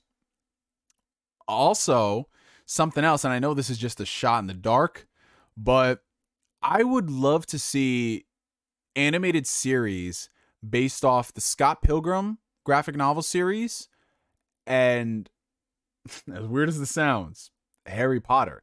I would love to see an animated adaptation of the Harry Potter books. Now, I know a lot of people are saying, why would you want that when you have the movies? Now, the movies are good and everything, but we just missed out on so much that was in the books. Like, the movies gave us the general concepts of certain things and general plot lines, but there was so much character development that was missed out with all these different characters. And I understand, you know, when it comes to adapting, it's very hard, especially when you have like a 600-page book and you have a 2.5-hour movie. Some of the stuff is going to get cut.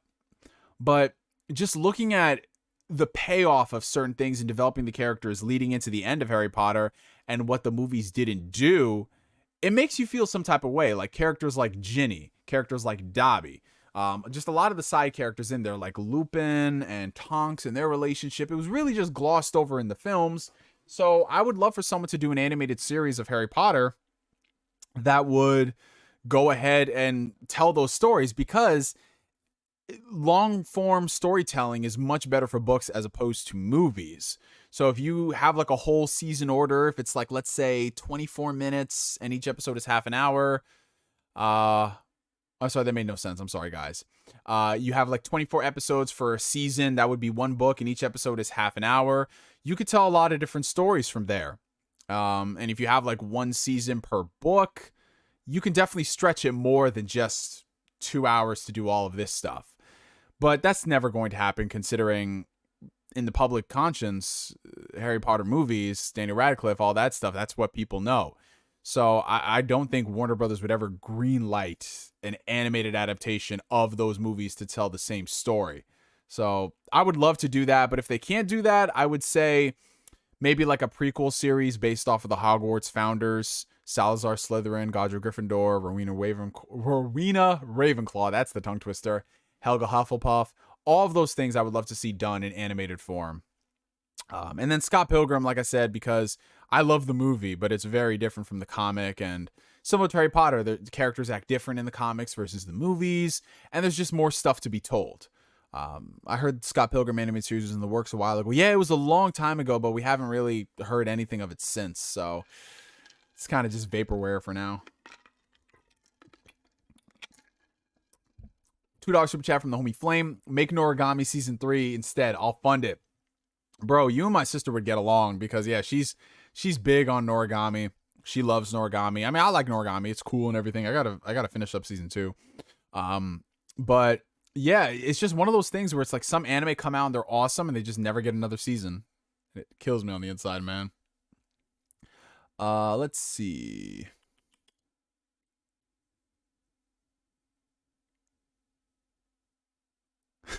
I won't take any pet slander as a previous Petco employee. So Don Otaku was the dude. Ain't you got a movie to see? Hey, wait a minute, Don Otaku. What's going on? This man's like, nah, man, I'm driving in the car. My wife's driving. This man, Don Otaku, was over there taking photos with fish. Anyway, I don't know about girls obsessing over fish, but I'm pescatarian. Kermit. All right. Would you rather have a flat woman like Claire Dow or big-chested woman like Maserati XXX? I prefer Claire Dow.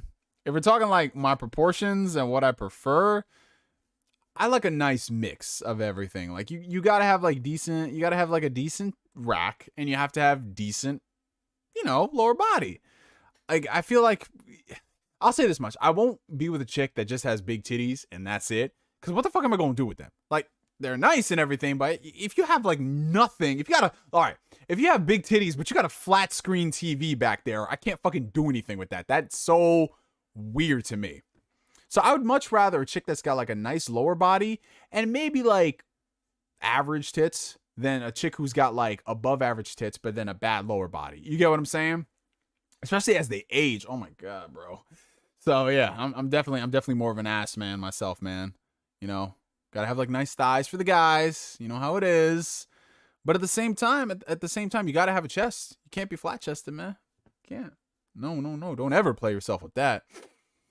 Did you ever get into the Trail series? I did. I started the Trail series. I actually put 30 hours into Trails of Cold Steel 1, and I was really enjoying it until this dude Black Bond came on here, and he says, you gotta go and play all the older games of the series, you fraud. And I was like, all right, fine. And then Asbel's like, oh, don't worry, Neo, I got you. So Asbel gifted all the games to me, and I started playing it. And then I was like, damn, these are long-ass RPGs, bro. But it's like I told everyone here, I'm going to play all the Trails games and finish all the Trails games before I have my first kid.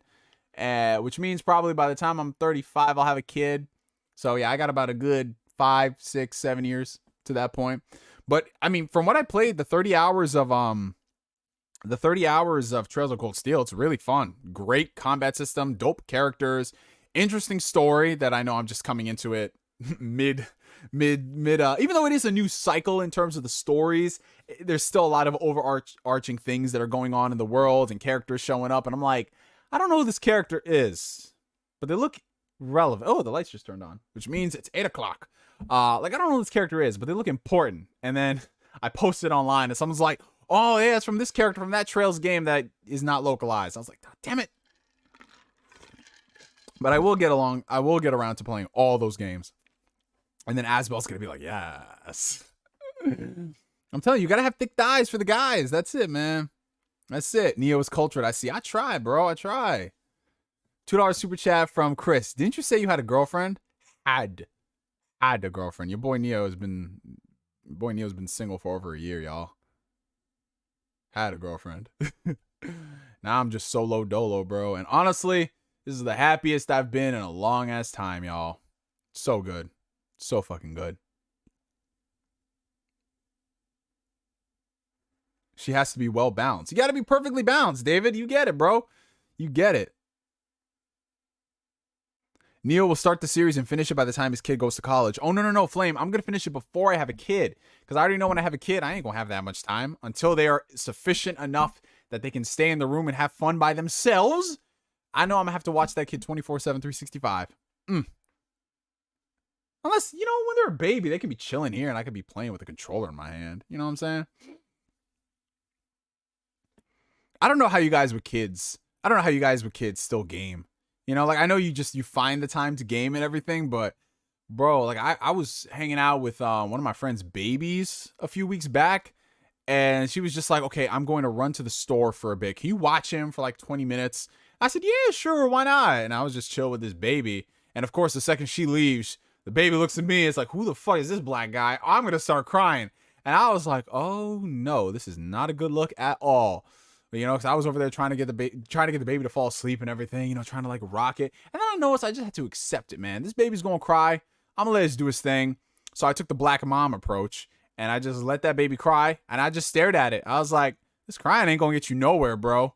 And that baby just looked at me and then it starts crying again. But the fucked up thing about this baby is that it was looking at me.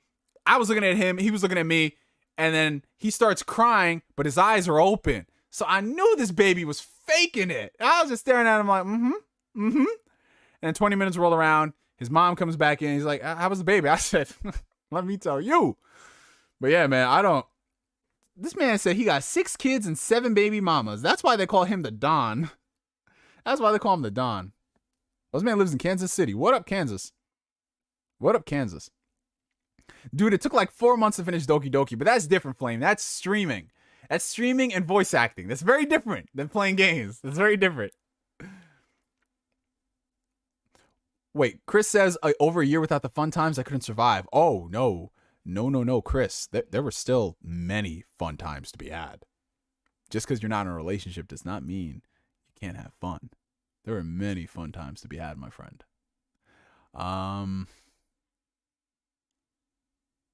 Neo will leave it in his will to have his kid finish the Tales games for him.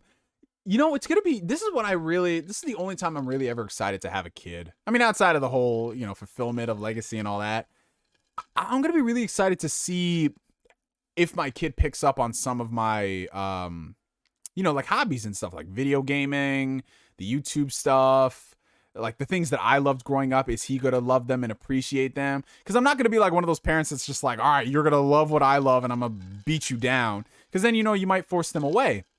But I'm definitely going to show my kids Star Wars. I'm definitely going to introduce my kid to like all these classic video games. And by the time I have a kid, the PS4 and Xbox One are going to be considered retro consoles. It's going to be so crazy. But yeah, it's going to be interesting to see if they'll enjoy stuff from the 80s and the 90s, as opposed to when I have the kid in like, you know, 2030 or something like that.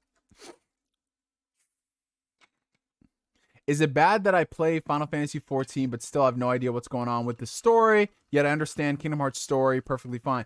No, Corey Gryffindor, that makes sense. Well, the thing about MMO stories is you really have to pay attention to a lot of the stuff that goes on in it. And there's a lot of stuff that happens, not just in the main story, but in supplemental stuff as well, with like quests and everything that adds on to the narrative and everything. So yeah, it makes sense, especially for a story that will technically never be finished. I mean, Endwalker is the end of this saga of Final Fantasy 14, but you know they're going to have more stuff too.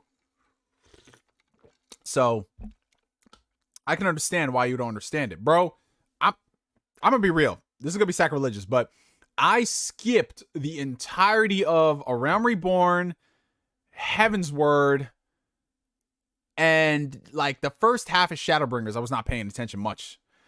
I understand it, bro. Like, I'm literally playing these MMOs. Yeah, the story is cool from when I'm paying attention to it and I watch the cutscenes and everything. But sometimes I just want to level up and shit, bro. I want to get further on in this. I want to unlock that. So yeah, I understand that. And if you don't care about the stories per se, and you just want to like play an MMO, then by all means, like skip all the stuff if you don't care about that.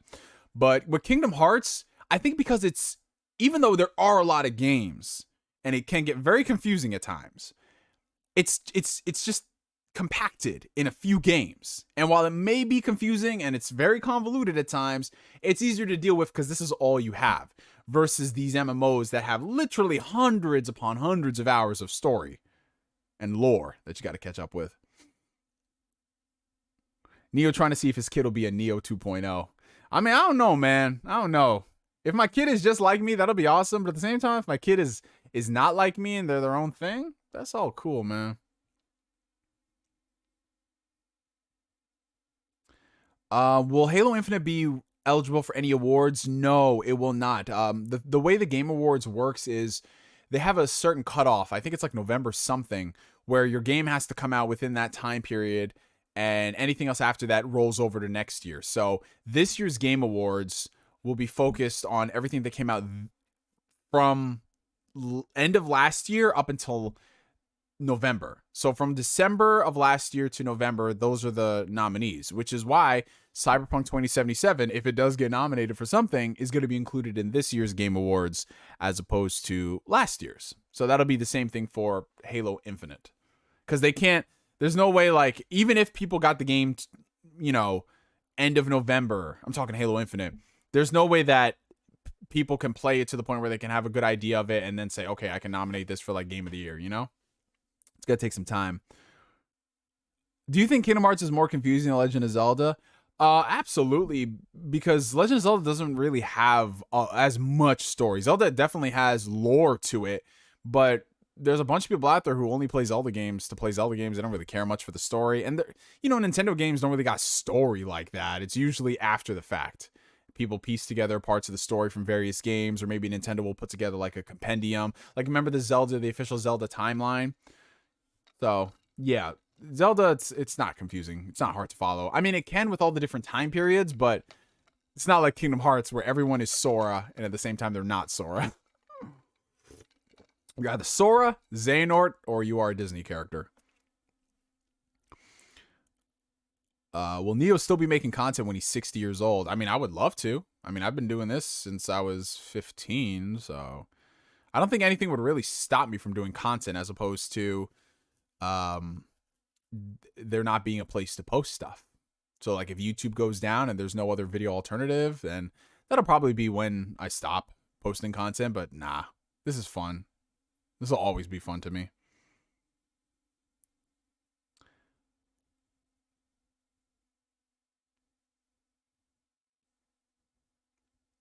My friends have all experienced fatherhood with well-paying jobs. Yeah, that's the thing. A lot of people, they wait to have kids until they're well established in life. Either they have a career or they have a job that pays really well. You know, just to make things easier, because you know, once you have a kid, it doesn't get any easier. It does not get any easier. You have a whole other life you got to take care of. So I can understand why people wait. But then again, some people just don't plan it and they just roll with the punches. Like, you know, the people that got pregnant in like high school and shit, and you know, the people that one night stands that got chicks pregnant. That's still the wildest thing to me, bro. It's like, dude, come on now. Like, that's the thing I have no sympathy for. When dudes get surprised that they got a chick pregnant, I'm like, bro, why are you trusting women? Like, you first off, you don't like using condoms, number one. So obviously that's a risk. And then number two, you really believe her when she says she on the pill or she on this or whatever, blah, blah, blah. Like, if you have sex, there is a chance that you are going to get somebody pregnant. And you just got to accept that. That's why I don't got sympathy for dudes who be like, man, I can't believe I got her pregnant. I'm like, no, what? People are weird, bro. $5 coming in from the homie Chris. What's your personal game of the year? And what do you think will win game of the year? There really aren't those 2 or 3 huge games this year compared to most years. Yeah, this year, I mean, obviously, COVID plays a major role. A lot of the games that were supposed to come out this year have gotten pushed to 2022. And a lot of those games are really the major blockbusters. Like, what would you guys say is before Halo Infinite comes out, obviously, and, you know, the other big games, what would you guys say was the biggest game release of the year? Probably Resident Evil Village. Yeah, if we're talking like big game releases, I think Resident Evil Village was the biggest game to come out this year. I believe it sold like 5 million copies.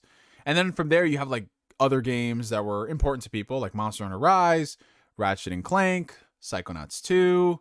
But there was never like this big megaton game where everyone's flocking towards it, like a Breath of the Wild, a God of War, an Uncharted, things like that.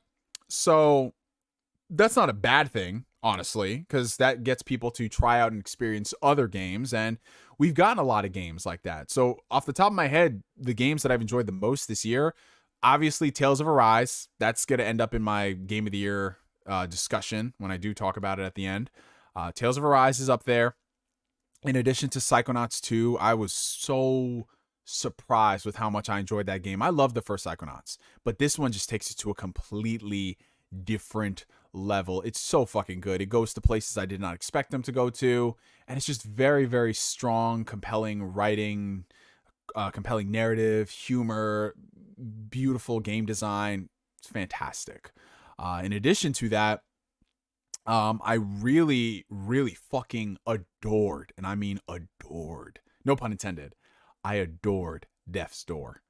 Like, I took a chance on that game. I saw it. You guys might remember we watched that 4-hour Xbox indie showcase in the summer, and I was just like, oh, this bird game with a sword looks kind of funny. I remember Daniel Pack was here, and he's like, bro, that's a game for me, because I'm a bird, and they have a bird with a sword. And I thought nothing of it until it came out, and I was like, yo, people are saying good things about it. It's like $15 on sale. Let me try it. I absolutely loved it. Death's Door. It's coming out on PlayStation and Switch next month. If you guys have not played this game, pick it up. It's only $20. It's so fucking good.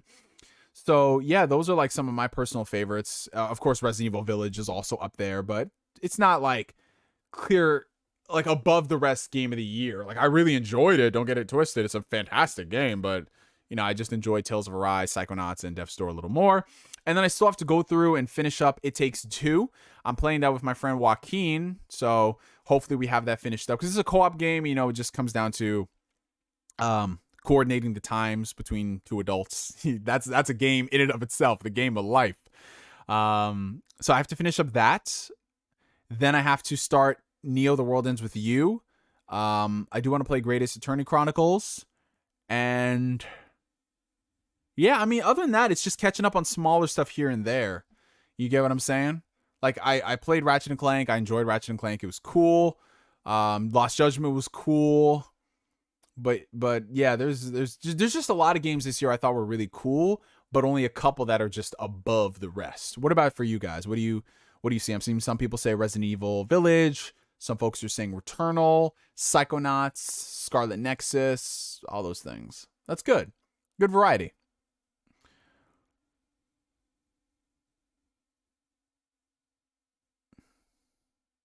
Neo's kid is going to call Tales of Arise a budget Scarlet Nexus, and I'll make sure I'm there for it.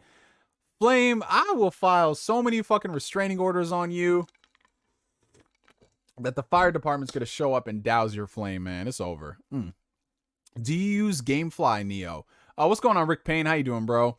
No, I don't currently use Gamefly, just because, you know, I have Game Pass. That supplies me with all the games that I want. And just in general, I'm always working through games I already purchased, so I don't really need to rent all the newest titles on release. But honestly, like, just the way 2022 is looking, I might have to subscribe to Gamefly, guys, because there's just February alone has 40,000 games coming out, and there's no way in the world I'm going to be able to play all those games in that month. But it makes it a little easier if I have Gamefly. How much is Gamefly? Like $20 a month, something like that. You know, if I can pay $20 a month and I can rent like 1 or 2 games a month, I mean, that kind of pays for itself, considering, you know, we don't have Blockbuster anymore. Redbox stopped renting games. So there really is no way to rent games outside of like local establishments. So I might look into Gamefly again. I mean, I've had them before in the past when they have like free trials or 1 month for $1. I rented a few things, but I haven't honestly used Gamefly since 2011, 2012, around that time frame. So it's been a long time. Do you like the Nintendo Switch Online expansion? No, and I will not be subscribing to it. I'd rather go to the grocery store. No, I'd rather go to the dollar store and buy 50 things for $1 than subscribe to the Switch Online. Basically paying for ROMs and an online service that is barely functioning. Pathfinder Wrath of the Righteous might be my game of the year as a CRPG. Huge improvement over Pathfinder Kingmaker. Oh, that's awesome, Grimdark. And it's good to see you, bro. Good to see you, man. That's good, man. Like, one of these days, I really want to get into a lot of those. Like, there's like certain genres of games that I've always been interested in, and I've watched videos, but I've never sunk the time into playing them. Like, it's on my bucket list of things to do, like experiment with different genres. Because, I mean, the older I get, I feel like I'm set in my ways. You know, I really love my JRPGs. I like Western RPGs, but I'm very particular about them. But if you could play something completely different, like, I really want to sit down and play Divinity 2. I really do. Because everything I see about it, it looks like so much fun. But it's the time commitment of me doing and sitting and playing that. And I might not even like it. That's what's always killing me. But at the same time, maybe I'm passing over what might be my favorite game of all time. So it's kind of like a back and forth. Oh, Game Crazy. Yo, man, them old school game stores, NKDN. Shoot. Do their used games come in good condition? Yeah, so I bought a used game from Gamefly. Even though I haven't rented games since like 2011, 2012, I did buy a few games like when I got my PS4. And I bought like the Amazing Spider-Man 2 for, I think I spent like, no, I bought Amazing Spider-Man 2 and Watch Dogs for Gamefly. They were like $14.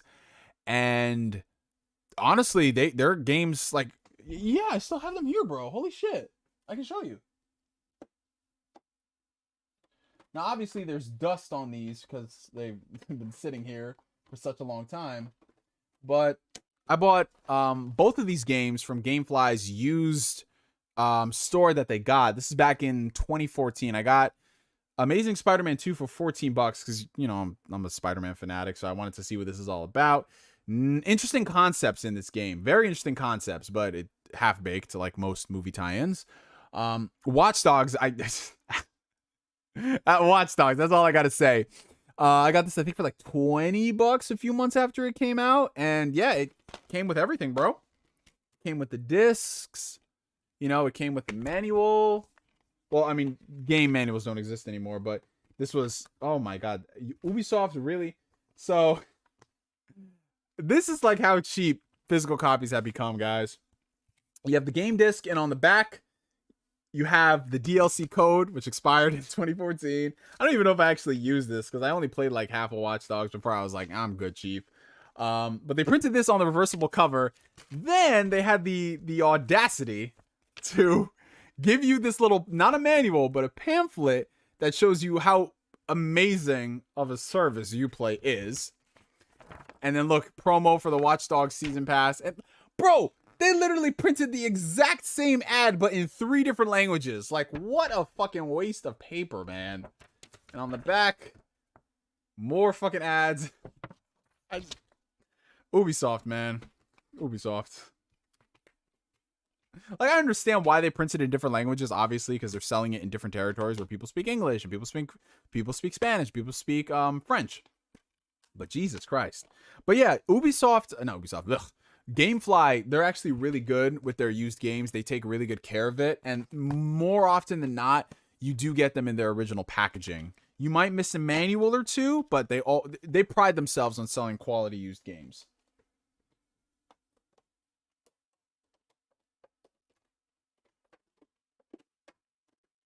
All right.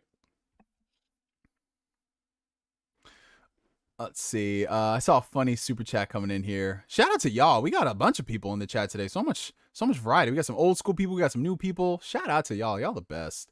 We got a couple super chats, but before I tackle that, someone asked something funny. I gotta find it. Hold on. Here it is. All right. So Tez Experience said, Neo, if I could afford to super chat you $200, would you do a 30-minute unbiased review of Scarlet Nexus? Absolutely, I would do that. I would do that live. I would cosplay as one of the characters. I would do that for $200. Absolutely.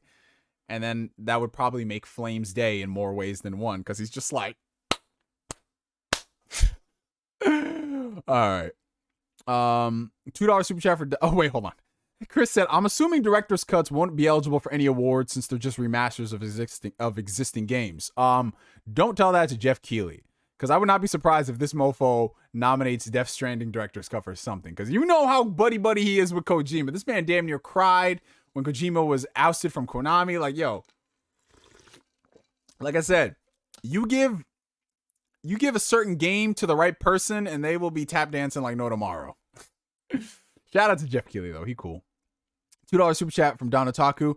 I use Gamefly for ripoffs like Ratchet and Clank. Oh, Don Otaku's being spicy. You know, I don't even think this man is actually going to go see Dune, you guys. Because this man over here trying to stroke the flames of the console war. Man, Ratchet and Clank ain't no ripoff. That was a good game. CRPGs by design are exposition heavy. Oh, I believe it, man. Because that's something I notice a lot with... Japanese RPGs can be exposition heavy, but Western RPGs can be fucking exposition heavy like a motherfucker, bro. I remember when I first started playing... Well, it wasn't the first Western RPG I played, but I remember when I booted up like Fallout 3, and the amount of like talking some of these characters did. Everybody had a backstory, and there was so much exposition in the conversations. I was like, what the fuck is going on? But then you really learn to appreciate that because you get more invested in the world. All right. $9.99 super chat coming in from Zach Rodriguez. Thank you so much, bro. Hey, Neo, I just finished Persona 3. It was so damn good. I'm really looking forward to the FES content in 3 and also Persona 4 and 5. They really got to bring them to Xbox so I can play them. And dude, my man just popped his Persona cherry. That's what I'm talking about, bro. Persona 3. And I love that you're playing them in release order, because Persona 3 is often overlooked because... just because it's not available in as many places like 4 is and like 5 is. And Persona 3, because of the nature of it having 2 different versions, you know, you have the regular Persona 3 on PlayStation 2, but then they re-released it on PSP with a bunch of new content, different changes. But the problem is there's no definitive version, because in the PSP version, they took out some features that were in the PS2 version just because of the nature of porting. But then again, they have a bunch of other new stuff as well. So it's kind of hard to recommend one over the other, which is why I always tell people just play whichever one you have access to and you're going to have a great time. And if you love it, you can go ahead and play the other version. But yeah, dude, you're in for a real fucking journey, man. Persona 4 is my personal favorite in the franchise. Just because I really get, like, to me, when it comes to Persona games, like, yes, I judge them based off of gameplay, design, pacing, all the standard metrics we use. But with these games, you get really attached to the characters, so much to the point where people are like, oh, I like this cast versus this cast and blah, blah, blah. And I really love the Persona 4 cast a lot. I had so much fun with these guys. And by the end of Golden, when I got the true ending, bro, dude, I was a fucking mess. I was a mess. Like, I felt so defeated. Even though it was a great ending, I felt so defeated. Like, these were my friends, and now the story's over 120 hours later. Like, I still remember the fucking tweet I put up when I beat Persona 4 Golden. I'll never forget that shit, bro. So yeah, have fun on this journey, bro. And yes, I pray. Uncle Phil, I'm about to DM Phil right now. I'm about to DM Phil. Hey, yo, Phil, we've had at least 5 people in this stream say they want to see Persona on Xbox. Make it happen. But honestly, it comes down to Atlas at the end of the day. And listen, the fact that Persona 4 and 3 aren't even on the PS4 tells you everything you need to know about Atlas. They're a very weird company. They're very weird. They don't like to take risks. And when they do take risks and they pay off, they're like, wow, we are pleasantly surprised.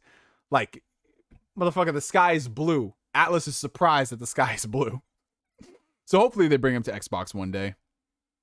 Yo, you know what the funny thing about that Mad Max game is, Grimdark? I keep seeing it on sale for $5, and it's got like FPS boost on the Xbox consoles. So that thing is like at 120 frames per second. I was like, Jesus, bro.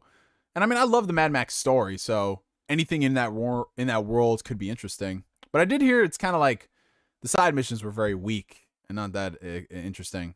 But car combat, you know, there's not really a lot of games that have good car combat. Oh, the homie Bryce just left such a good comment. Neo is one of the best content creators. If y'all haven't spammed that like button for him, my God, Bryce, thank you, brother. Shout out to you, my friend. And if y'all are enjoying the stream, make sure you hit that like button. Helps out the channel tremendously. I just be rolling all the R's today, man. It's crazy. Shout out to y'all. Shout out to the amazing mods for all the work that they do. Everybody except Flame, of course. All right, I feel it. Today's the day Neo reacts to an old video of his. No, Reed, we're actually saving that for my channel anniversary.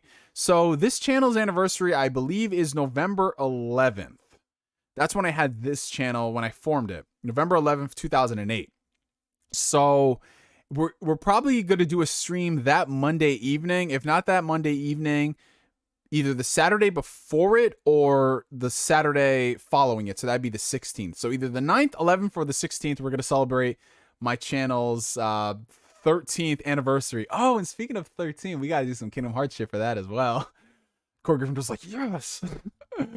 Oh, shit. Arson Lock, what's good, bro? Wagwan. I joined so late, so you probably talked about it earlier, but how do you feel about the new Star Ocean after what we got with Star Puddle? AKA integrity and faithfulness. You know what? Here's the thing, bro. Like, I like Star Ocean. It's a decent series. I don't view it the same way I view Final Fantasy or Tales or Persona. Like, I enjoyed the games that I played, but I did not play the last one. So I'm not gonna sit here and try to like cap for it or say that I really liked it or whatever. But I did hear from a lot of people who are in the know about the JRPGs, and then you with this comment as well, that it wasn't up to snuff. And that unfortunately was the bleed over of a lot of Japanese developers from like 2010 to like 2016. They was really struggling out here. So fingers crossed this one is a lot better. It definitely looked more intriguing. I like what they're doing with it. Very rough around the edges, but you know, the game isn't going to come out for another year. So like with this game and that Project Eve game, the one that they showed off a few months ago, that looked kind of rough. I hope that they actually balance out the performance and it's good. So yeah, I'm willing to give it a shot. Maybe this will be the Tales of Arise Persona 5 of the franchise that gets everybody on board. It's going to be releasing across everything, like PlayStation, Xbox, PC, RIP Switch owners. But maybe you might get a Switch port down the road. But yeah, like we'll see, man. Like I liked what I saw, the performance withstanding, of course. Oh, okay. You still got time, Don Otaku. I see it, bruh. Let's see. $2 super chat from Flame. Don't tempt me, sir. I'll finish Tales of Arise too. Listen, you know what, man? No. I gotta stop trying to make bets with this man, Flame. Persona 3 is not for the weak. Good luck. Yep. Dude, I will say this. Persona 4 and Persona 5. If you get like the standard ending and you don't get the bad ending, it's a happy ending. Persona 3, there are no happy endings in that game. The good ending is a happy ending. No, I'm sorry. The good ending is a sad ending. I'm not gonna get into spoilers because, like I said, it's just gotta experience it for yourself. But that game is so fucking depressing. Like, I was depressed when I played Persona 4 because I was so happy. I was depressed when I played Persona 3 because they really did that. They really went there. Man, I need some of y'all to play Persona 3. Ugh. Man just dated himself hard. Damn, 2008. That's crazy. Yeah, I've been in these YouTube streets since like 06, man. Some of y'all have been in the YouTube streets with me since 06. Y'all know how it is. We them OGs, man. I remember back in the time, this might be different for some of the young bucks, but I remember there was a time in YouTube where you went on there and you could see viral videos on the front page. Like, what's the most watched video right now?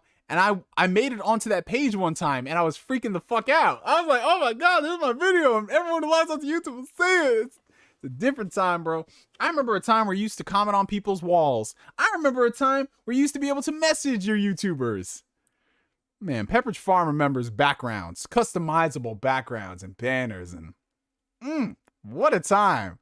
What a time to be alive, bro.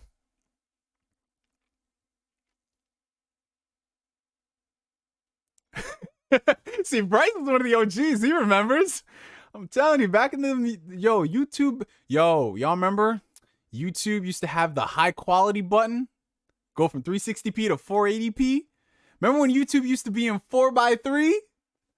Oh my God, bruh, memories. Copyright strikes taking out. Yeah, we all old. Listen, people said, I wonder if Neo will be making videos when he's 60. Bro, I remember making videos when I was 15, and that feels like so long ago.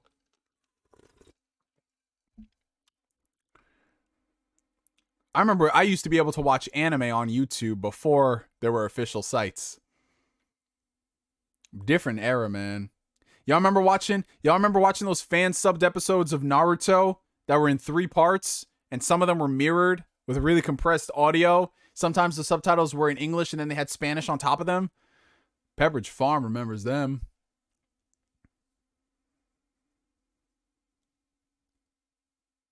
Yeah, I'm telling you, bro, like, we was really out in them streets, man. Like, YouTube was different back then. YouTube back in the day, you used to have to be on the computer to watch your videos. There was no smartphones. Or if you did, you got some money. You was balling, because the only smartphone I think that could really run YouTube like that back then was like the iPhone. There was no YouTube on TVs. When they got them on game consoles, that shit was hype as fuck, because you can finally watch YouTube on there. Oh man, fucking memories, guys. Let's see. $2 super chat from Flame. Final Fantasy Chaos or new Star Ocean game. I mean, I just want to see both of them in their final forms. I want to see what they're all about. Because for all we know, those games can end up being fire. But right now, if I had to pick, I feel like I'll probably enjoy that Final Fantasy game a little more. Looks up my alley. But then again, it could be trash for all we know. Could be trash. 3 parts, but part 2 would be missing. Yup. See, so you literally could not finish watching your anime if part 2 wasn't there.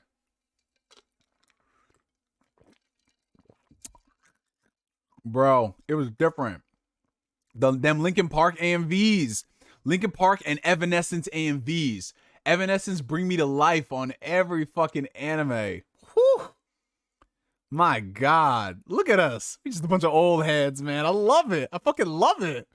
Last part was always like 3 minutes. Yo, exactly. Because the first part would be like 9 minutes, 59 seconds. Because remember, that's what the time frame used to be. 9 minutes, 59 seconds before they bumped it up to 11 minutes and then 15 and then unlimited.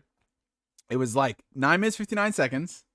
Then the other one would be like 9 minutes, 59 seconds. And then the last 3 minutes would be the last part. And then the outro and then the preview. Oh, man, that brings me back, bro. Oh, shit. Staggervore, yep. Back when people couldn't make videos over 10 minutes. Yup. Dude, like, people don't understand, like, how good people got it on YouTube these days, man. Holy shit. When cell phones started playing videos, yo, Leonardo, dude.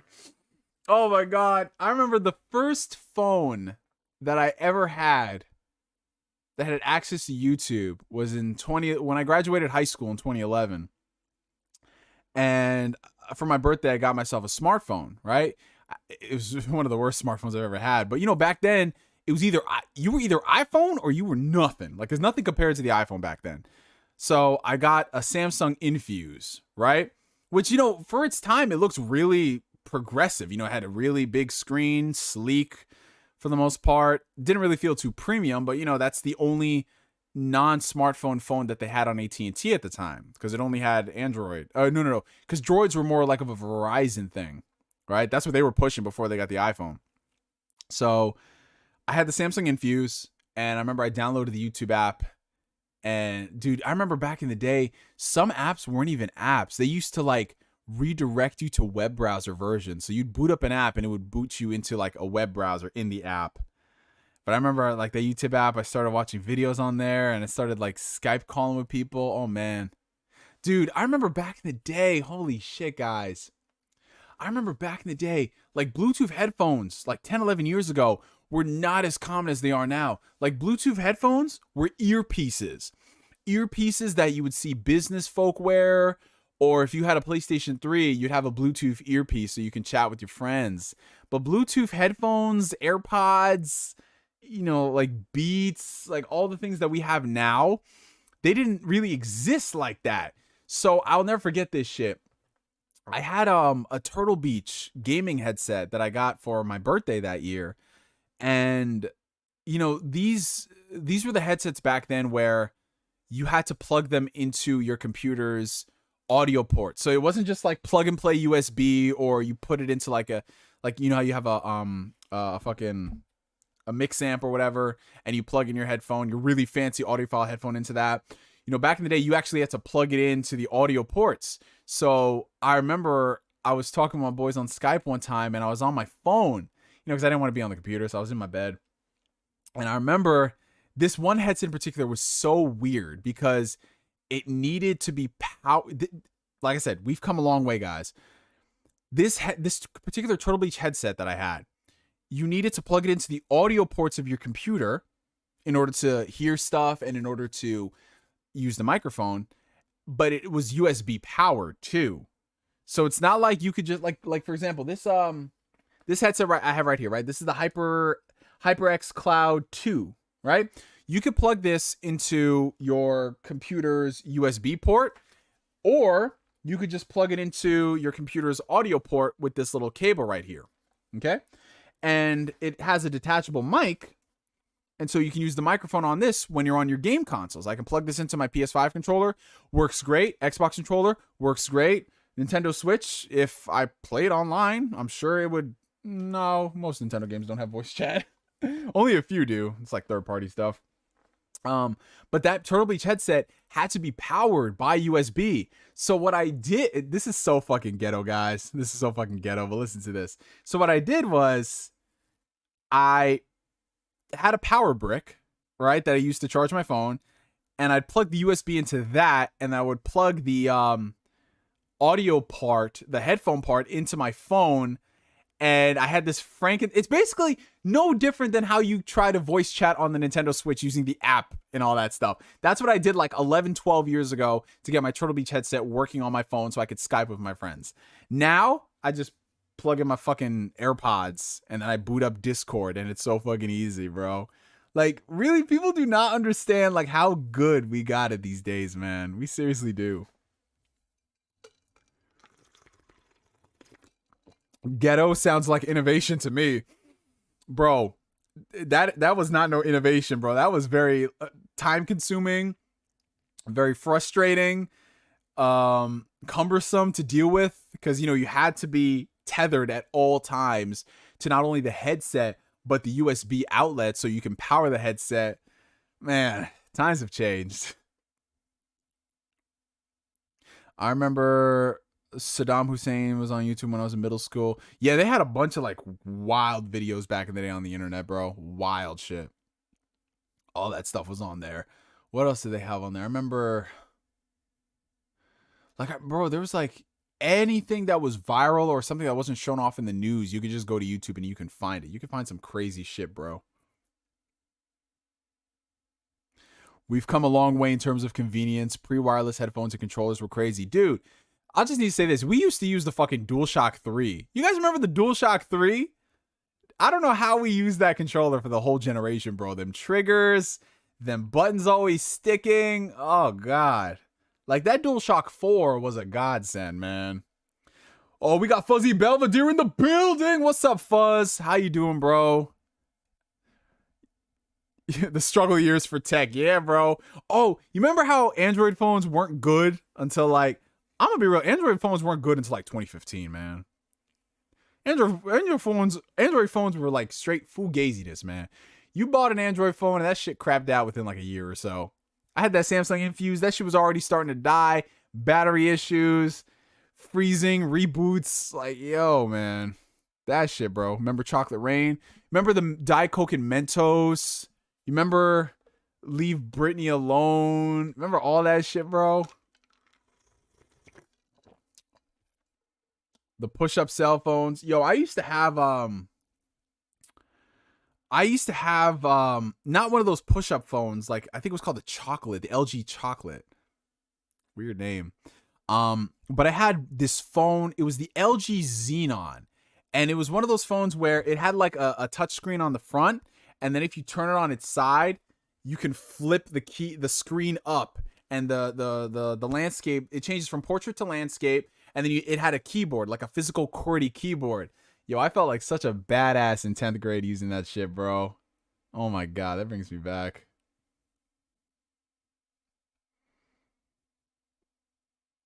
What the fuck? Wait, what is this? There's a live action Berserk series happening? Oh no. Oh no. Who's doing it?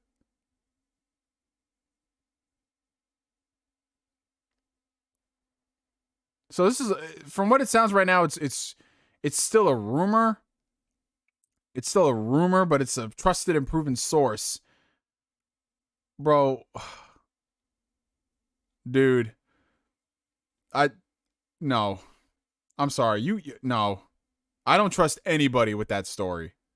They're going to find some way to fuck it up, or they're just going to go for the, like, oh, Berserk is like dark and gritty. Let's go crazy. No. Nope.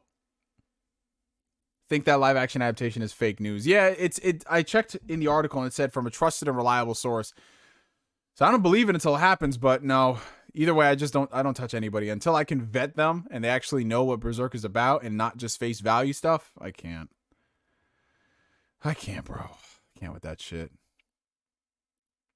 Everything was supposed to be an iPhone killer back then. I remember that shit, bro. Yo, you know what the thing is? Because I was on AT&T. Well, my parents were on AT&T. I'm on T-Mobile now. But the one phone I always wanted back in the day was a Sidekick. Sidekicks were so fucking cool, bro. I still remember that black Sidekick with the little ball on the side. It looks so fucking cool. I always wanted a Sidekick. I always wanted was it a droid? Was it the droid Razor or something? Like AT&T, outside the iPhone, we didn't get no cool phones, bro. You remember when phones used to be carrier specific? Holy shit. Is the anime worth watching? I'm gonna keep it 100 fear no hate. Just read the manga. Every time they adapt Berk, they just find a way to fuck it up. So I always just say read the manga. Like the older series has some good parts to it, but just read the manga. That's Miura's work.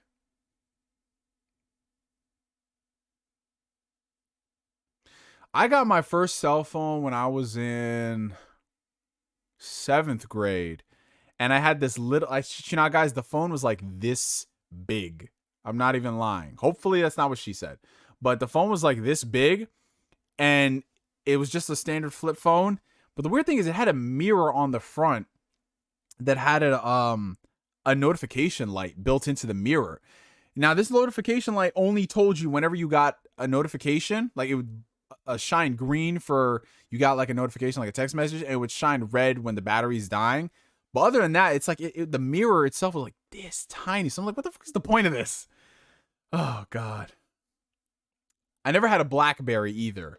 Blackberries were a bit too, my parents looking at it, they're like, you don't need that. That's for adults. That's for businessmen.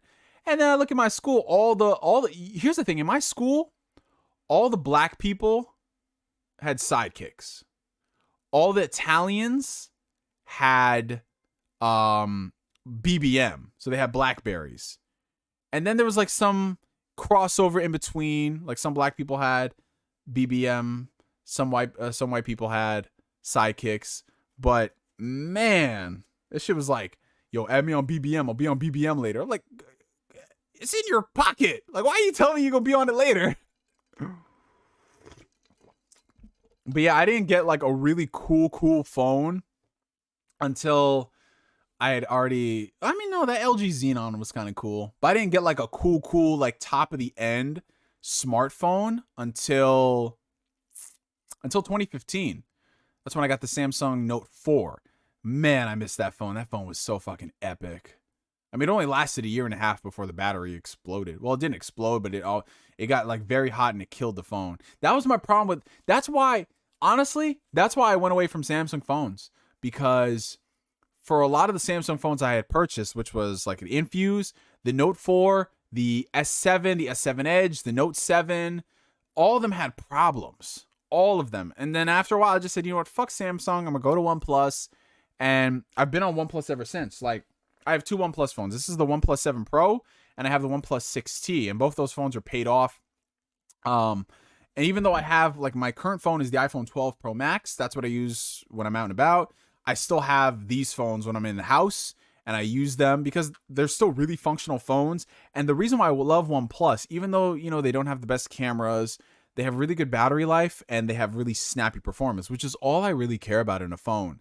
Like, yes, having a great camera is awesome and everything, but the older that I get, the more I just want a phone that works. It doesn't crash 24/7. I don't care about Bixby. I don't care about all this other stuff that Samsung puts in their phones. Now, mind you, their new phones are really awesome and they're great, but I can't go back, because the second I go back, it's going to fuck up within a year and a half, and it's just like, nope.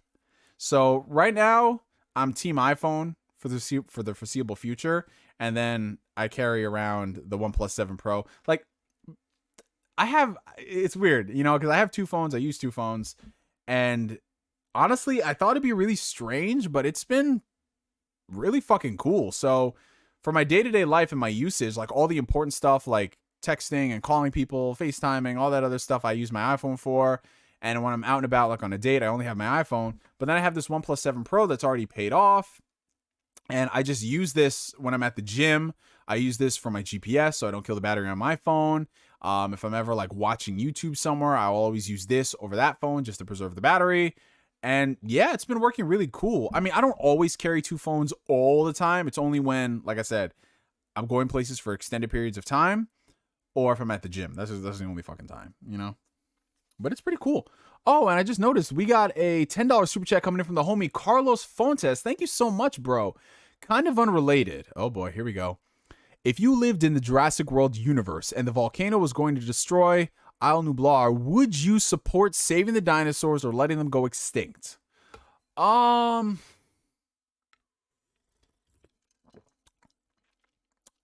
would support saving the dinosaurs, because them dinosaurs ain't do nothing wrong. If there's humans on the island, I guess maybe we gotta save them. Maybe. But I would rather support the dinosaurs, take them off that island, and then find another habitat for them. Somewhere else where they can thrive, and leave them alone. Don't send no humans nowhere. Because what happens is, if the dinosaurs go extinct, right, because of this volcano, and dude, man, I didn't like that new Jurassic World movie, the last one that came out, but man, that scene when the island was like blowing up or exploding or whatever, and there was that one dinosaur that was stuck there, oh my god, that thing tugged on my heartstrings, bro. That was deep. But the thing is, I don't trust humans to, like, just look, the entire Jurassic franchise is an amazing case study on, just because you can do something with science and technology does not mean you should do it. Like that famous quote from the first movie, like, you guys focused on what you can do, rather, I'm butchering the quote, I know, but you guys focused on what you can do instead of asking the question, should you do it?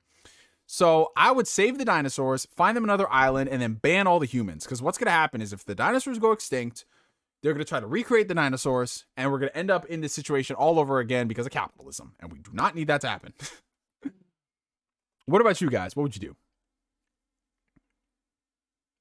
What iPhones have you owned, and when did you switch from Android to iPhone? Okay, so I'll give you all my history. So I first started getting into the smartphone wars of Android versus iPhone back in 2011 with the Samsung Infuse.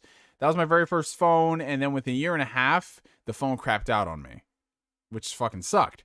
So after that, my phone was dying. My parents were like, okay, well, we need to get you a better phone.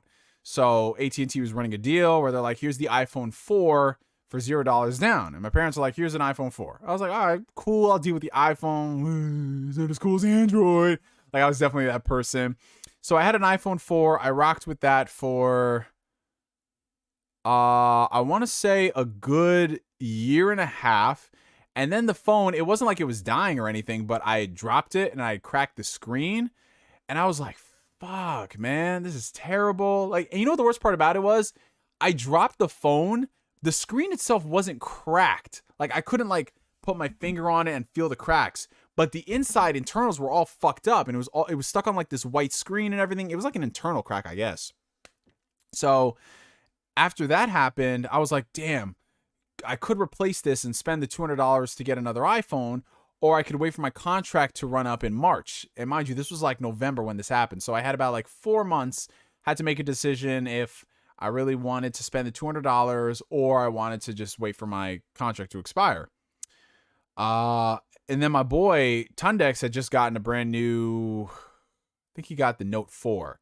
And he's like, you know what? You can hold on to my iPhone if you want, so you don't have to spend that $200. And I was like, really, bro? So I had an iPhone 4. I had an iPhone 5 from end of 2014 up until my contract was up. So that was like a few months. Then I got the Note 4. Used the Note 4 for a good year and a half.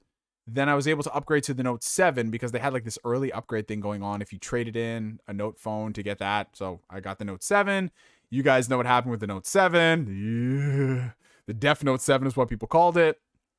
And then from there, after the Note 7 was a disaster, I switched to the Samsung S7 Edge. Really enjoyed that phone until, you know, it started to fuck up. But thankfully, it started to fuck up at the right time, which is when I was getting ready to upgrade to the S9. And then I got the S9. Really enjoyed that until it just started to fuck up for whatever reason. I don't know. I had really bad luck with Samsung phones. Like, they just never lasted more than a year and a half for me. So at that point, I was just like, fuck this shit. I'm going to go ahead and get me the OnePlus 6T. Got the OnePlus 6T. Really enjoyed it. When the OnePlus 7 Pro came out, I traded in my S9 because I bought the 6T just outright, you know, because it was like $500. I was like, fuck it, yeah, I'll buy that. Then I got the I traded in the S9 for the OnePlus 7 Pro, and after that, I ended up getting an iPhone at the end of 2020, just because, you know, I wanted to try out an iPhone because I hadn't had an iPhone since early 2015. So it's been a long ass time, man. So yeah, I've had a lot of phones over the years. And I've settled on the iPhone right now just because where I'm at in my life, I don't really care too much about the things I cared about like 6-7 years ago on Android. Like, I used to be obsessed with you know, Android always being at they were always like the first to the game for everything. Like, I remember when the Note 4 came out, it was one of the first big phones. You had a stylus. You could do picture-in-picture with apps. You could record picture-in-picture videos. You can record with the front-facing camera and the rear camera at the same time. But after so many years, and then when I got the OnePlus phones, that's when I realized that the things that matter to me in phones is speedy performance, great battery life, and a really good camera. And iPhones have really good performance. They have great longevity. They have great battery life. And they have good cameras. Sure, are they the highest megapixels, as some gadget guy says? No, they're not. And hopefully they upgrade that later on. But the iPhone cameras are still really fucking good. And the technology got in them is great. And honestly, that's all I really care about these days when it comes to phones. So I'm just going to be iPhone for the foreseeable future until they do something stupid like take out the charging port or you know, the bold and brave things that Apple does. But yeah, I just switched because where what I preferred in phones and what I really looked for in phones, I didn't really need to get the top of the line Android phone. And I'm just going to be real. Y'all can say this is just whatever, blah, blah, blah, fear of missing out. But I love iMessage group chats. I love FaceTime. I love all of those things in the Apple ecosystem. I love how seamless the Apple ecosystem is. And Android has their versions of it. Like the Google suite is oh my God, Google Cloud and all their stuff is still top of the line. But just buying a phone like iPhone and it works and everything is cool, that's all I really care about right now. Everything syncs the way it's supposed to. And I don't really got to worry about all of the issues. So, yeah. He means like, you mean so far. I mean, here's the thing, bro. Everyone in my house has been Team iPhone for the longest time, and they just upgraded to new iPhones last year. Last year. They were running off iPhone 6. And mind you, they just did that because they don't really look at phones the way I do. So for them to have iPhone 6s for that long, and the fact that they were on their last legs after 4 years is really fucking good. You know what I'm saying? Now, I'm not saying that that's going to be me, because when the next iPhone comes out, I'm definitely going to get it, because I like to upgrade every 2 years. You know what I'm saying? Because anything after that, really diminishing returns on your phones. So, yeah, like that's just why I'm chilling. I'm just chilling with iPhone. And if I didn't have an iPhone, I'd probably stick with OnePlus or the Google Pixel line, because the Pixel line is what I was looking at right before I copped the OnePlus, because I love the Pixel phones. I love what Google does, because, you know, it's basically like stock Android for the most part. And you have a really good camera system, great internal, what's the exact term I'm looking for? Image processing. There we go. I sound like a tech reviewer now. And that's what I was looking at, the Pixel line. My sister was looking at the same thing before she upgraded to her new iPhone. So yeah, if I didn't have iPhones, it'd either be OnePlus or the Pixel line. Oh, I'm seeing a lot of people in the chat have Pixels. Yeah, Pixel seems to be the show. It seems to be the phone to get for folks. Oh, we got $5 coming in from the homie Carlos. Thank you so much, bro. I've worked in telecom, retail/care for 16 years, and the Google Pixel 6 Pro is my favorite phone of all time. Carlos, my guy, you got to sell me on that shit, bro, because because this OnePlus 7 Pro, like I said, it works just fine, but the battery is starting to show its age a bit, because I've had it for almost 2.5 years. So I'm thinking of getting something, just buying it outright, replacing this. And I'm hearing a lot of good things about that Pixel phone, bro. So you sell me on this down below in the comments, man, because yeah, it's looking pretty good, bro.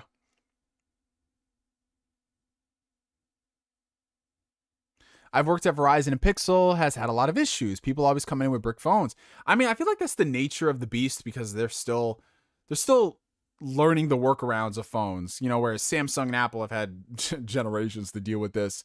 But yeah, if this new one is like really solid across the board and no issues, I might have to buy it. Apple focuses more on how long the product lasts than being first. Same with their Macs. I love my Mac M1 Pro. Yeah, dude, that's what I've noticed. Like, everyone's saying, oh, well, Android gets the features first and iPhone users get sloppy seconds. Well, yeah, but the thing with Android is that it takes years to beta test all that stuff. And not every Android phone will have those features. So when they bring it to iPhone, it's guaranteed to work across the board, which is something I do love. You know what I'm saying? So yeah, and just based off, like, I have a 2015 MacBook Pro. That thing still works. Now, it's not fast, it's not snappy, but I can do my basic web browsing, I can load up YouTube videos, I can do everything I would need a keyboard for on a computer. And I've just seen what they're doing with those new Macs, bro. Oh my God. I want to get myself one of those new MacBook Pros, man. They're pricey, but they look fantastic. And they have the new silicon. Oh my God, bro. They look awesome, man.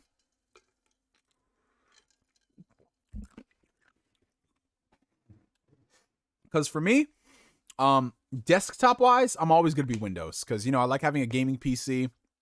I like being able to multitask like a beast, and I've known Windows for such a long time.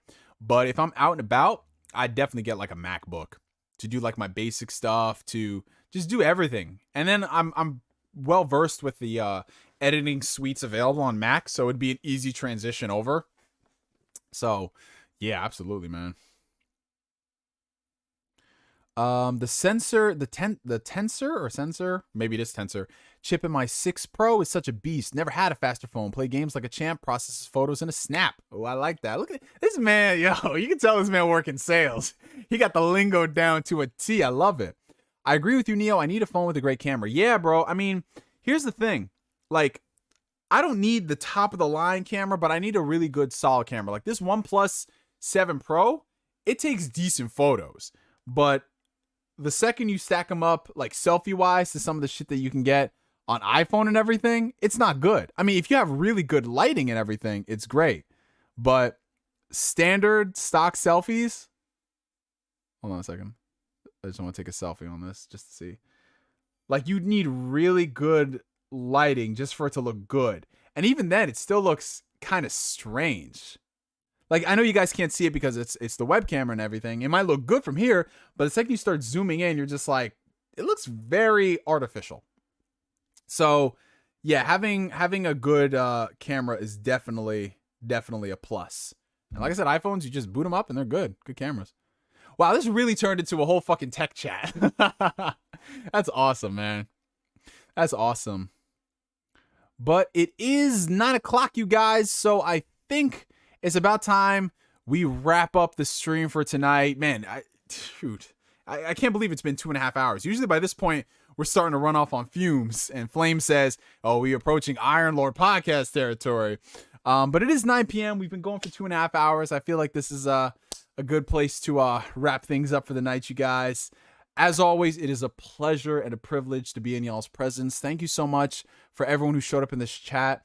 Thank you so much to all the mods, Flame, NKDN, Corey Gryffindor, Dimwit Monkey, who else? Asbel Launce. I'm trying to see anyone else here recently. Avanti was in here earlier. Shout out to all you guys for doing your just amazing, diligent mod duties and all that great stuff. Before we go, I hope you guys have a really safe and happy Halloween season. If you guys are celebrating it, make sure you guys eat a lot of candy, have fun, live a little, go out trick-or-treating with your kids. And if you don't have kids, go splurge on some candy. Don't even wait for the half price deals. If you want to get the Reese's Peanut Butter Cup, get the fucking Reese's Peanut Butter Cup. I'm telling you, that's what I'm about to do tomorrow when that shit, not tomorrow, but Monday when that shit's half off. And before y'all go, make sure y'all hit that stream, hit that like button. It helps out the stream tremendously. Oh, shout out to the homie Gore, the movie god, and Trapped in My Psych. They literally just got here last minute. Well, thank you guys for coming through. I appreciate it. And don't worry, we will be back for another stream.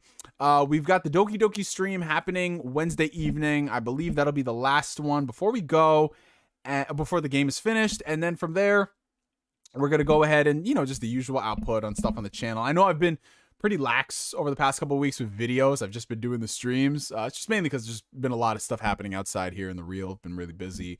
But yeah, we're definitely going to get back into a proper flow of video making and all that stuff. And we'll speak more about that on the stream next weekend. But before we go, and you guys know this, and Asbelon, he's been quiet as a church mouse for the past couple of minutes, but he's like, no. We are not ending off a stream without the H word. Ladies and gentlemen, if this is your first Ask Neo stream, we do something at the end of every stream called a hydration check.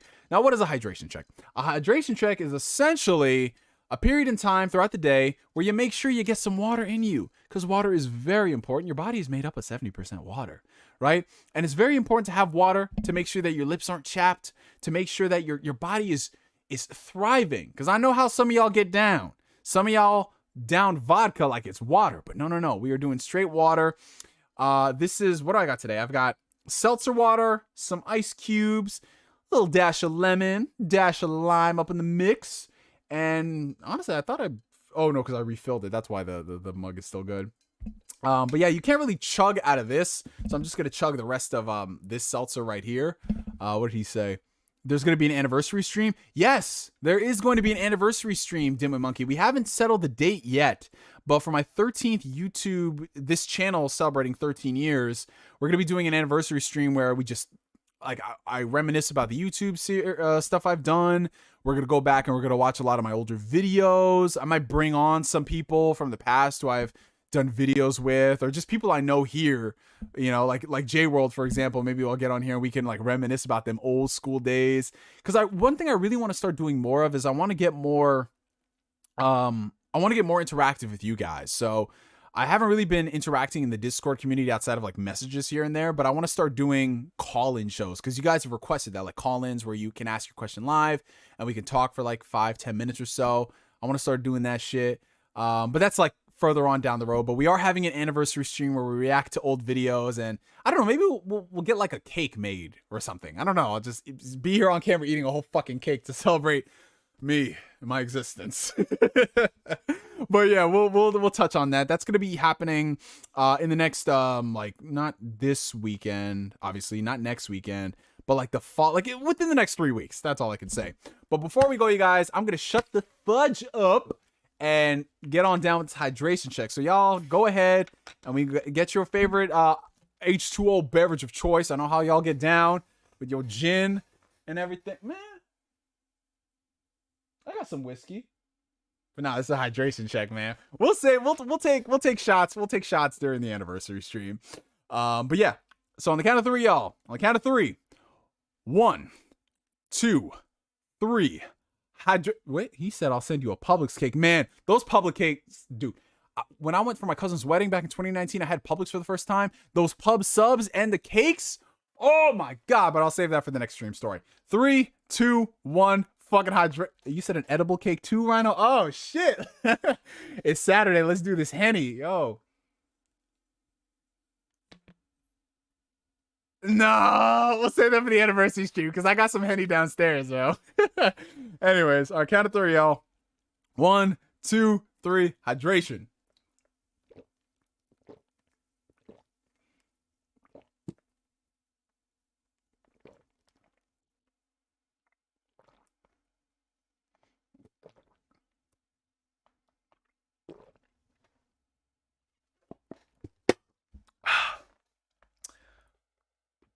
I don't know why I keep doing this to myself, but chugging carbonated water as cold is probably not the best idea. Oh my god. I was hungry and now I'm not. Oh god. But yeah, you guys, thank you so much for coming through the stream. Thank you so much to all the mods. Thank you so much for all the super chats, you guys. And as always, keep being the amazing, amazing individuals that you are. And if you haven't already, make sure y'all follow me on Twitter. That's the best way to get in contact with me. If you need to send a DM for whatever reason, just hit me up on Twitter, twitter.com/NeoGameSpark. And yeah, for media for now, my name is NGS signing out. And like always, I will catch you guys later. Peace out, y'all. Happy Halloween. Dang it.